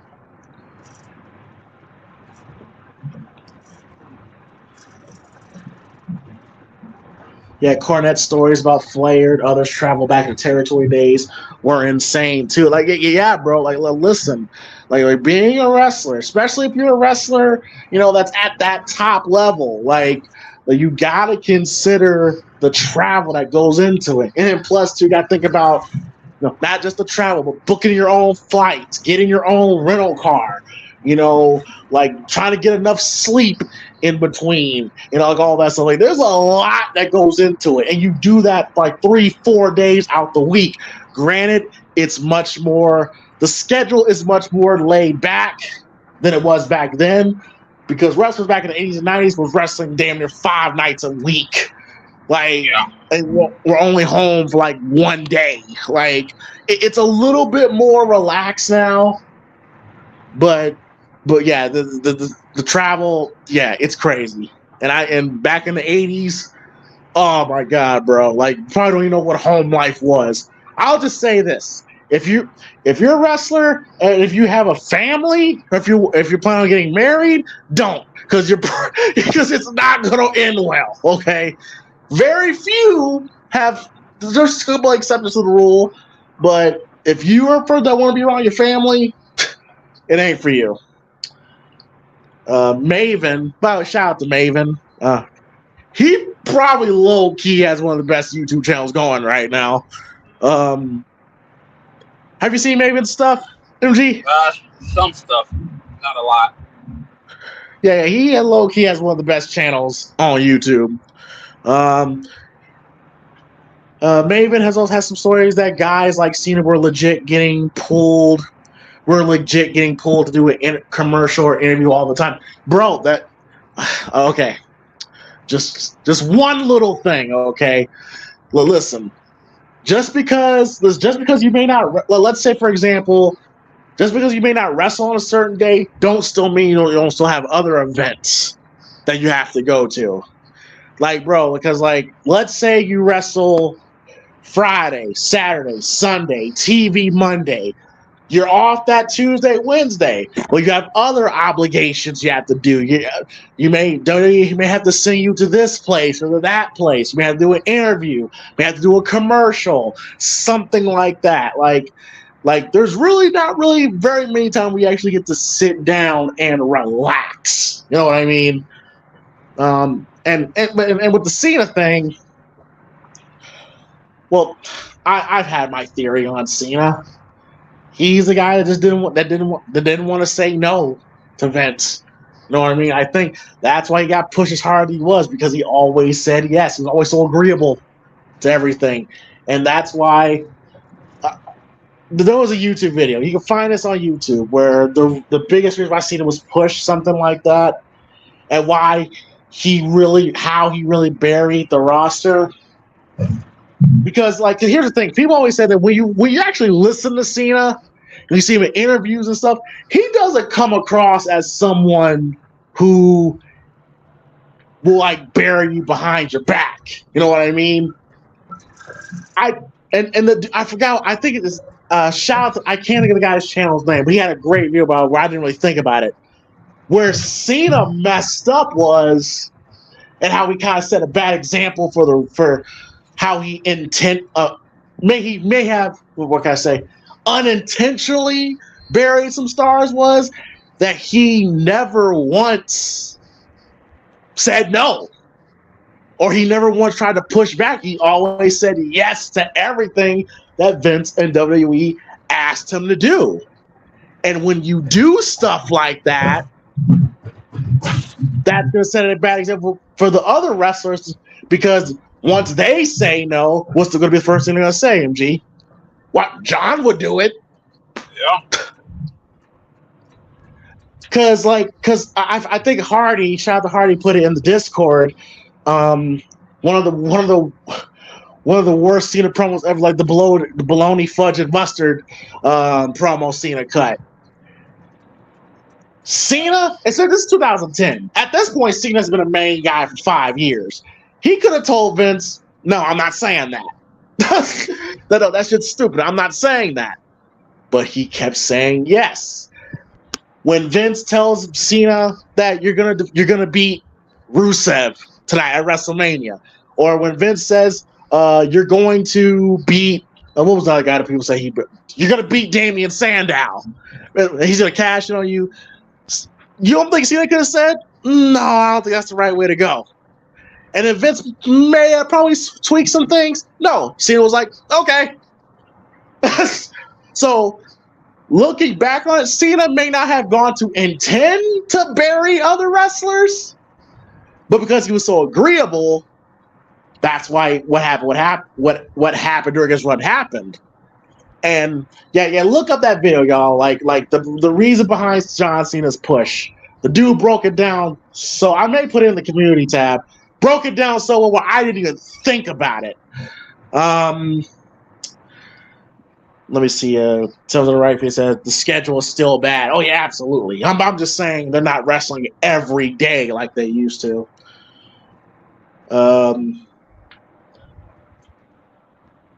Also check out the dude gets 25% off his royalties taken off. Wait, Cena does? He gets 25% off his royalties taken off by WWE until 2031. Are you talking about Cena, Carlos? But he gets 25% of his royalties? Yeah, the dude gets 25% of his royalties taken off by WWE until 2031. I don't know about taking off. That phrase don't make no sense. He has the highest royalty cut of anybody, as far as I know.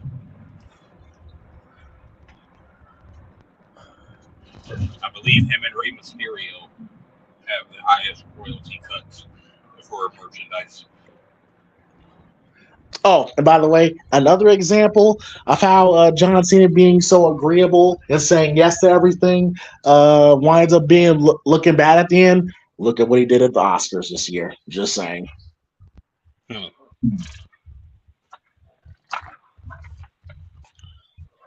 Oh, Carlos said no. He said it in an interview. Oh, interesting. Maybe royalties from outside WWE projects is what you're talking about. Yeah, cause I'm pretty sure he's gonna get that shit for life, right? What?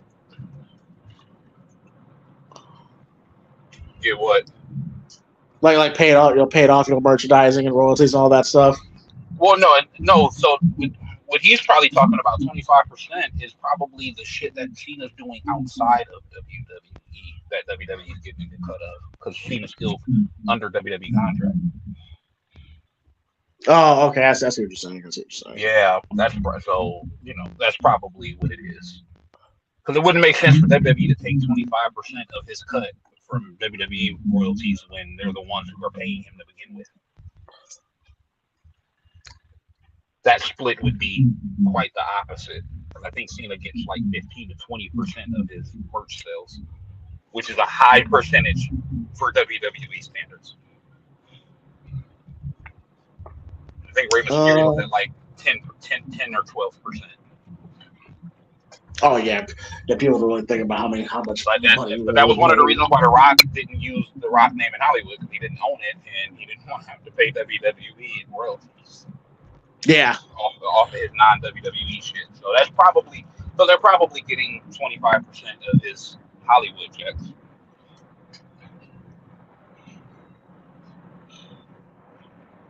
Which 25%? I don't know if WWE owns his name. I think they do. I think they do own his name. Yeah. Which, I mean, it's his name, so like,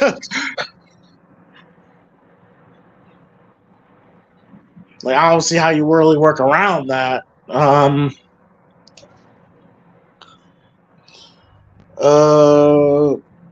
on.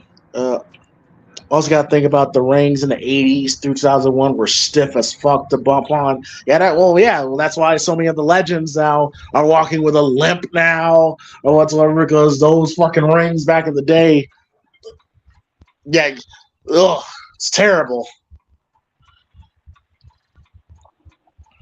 Yeah, imagine bumping on that shit 5 days a week for like 20.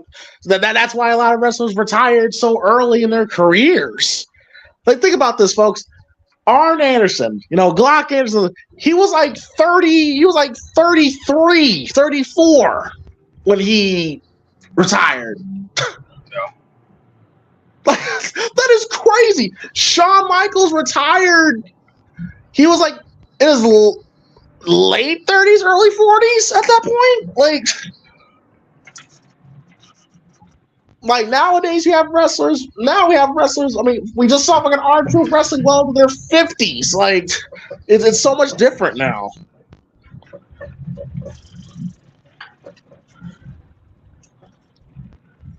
Also, I'm gonna post a video on Discord. Yeah, please do. I want to see that interview. But well, y'all, I think we're gonna go ahead and wrap it up there. Hopefully everyone had fun tonight for the Monday Night Raw live commentary.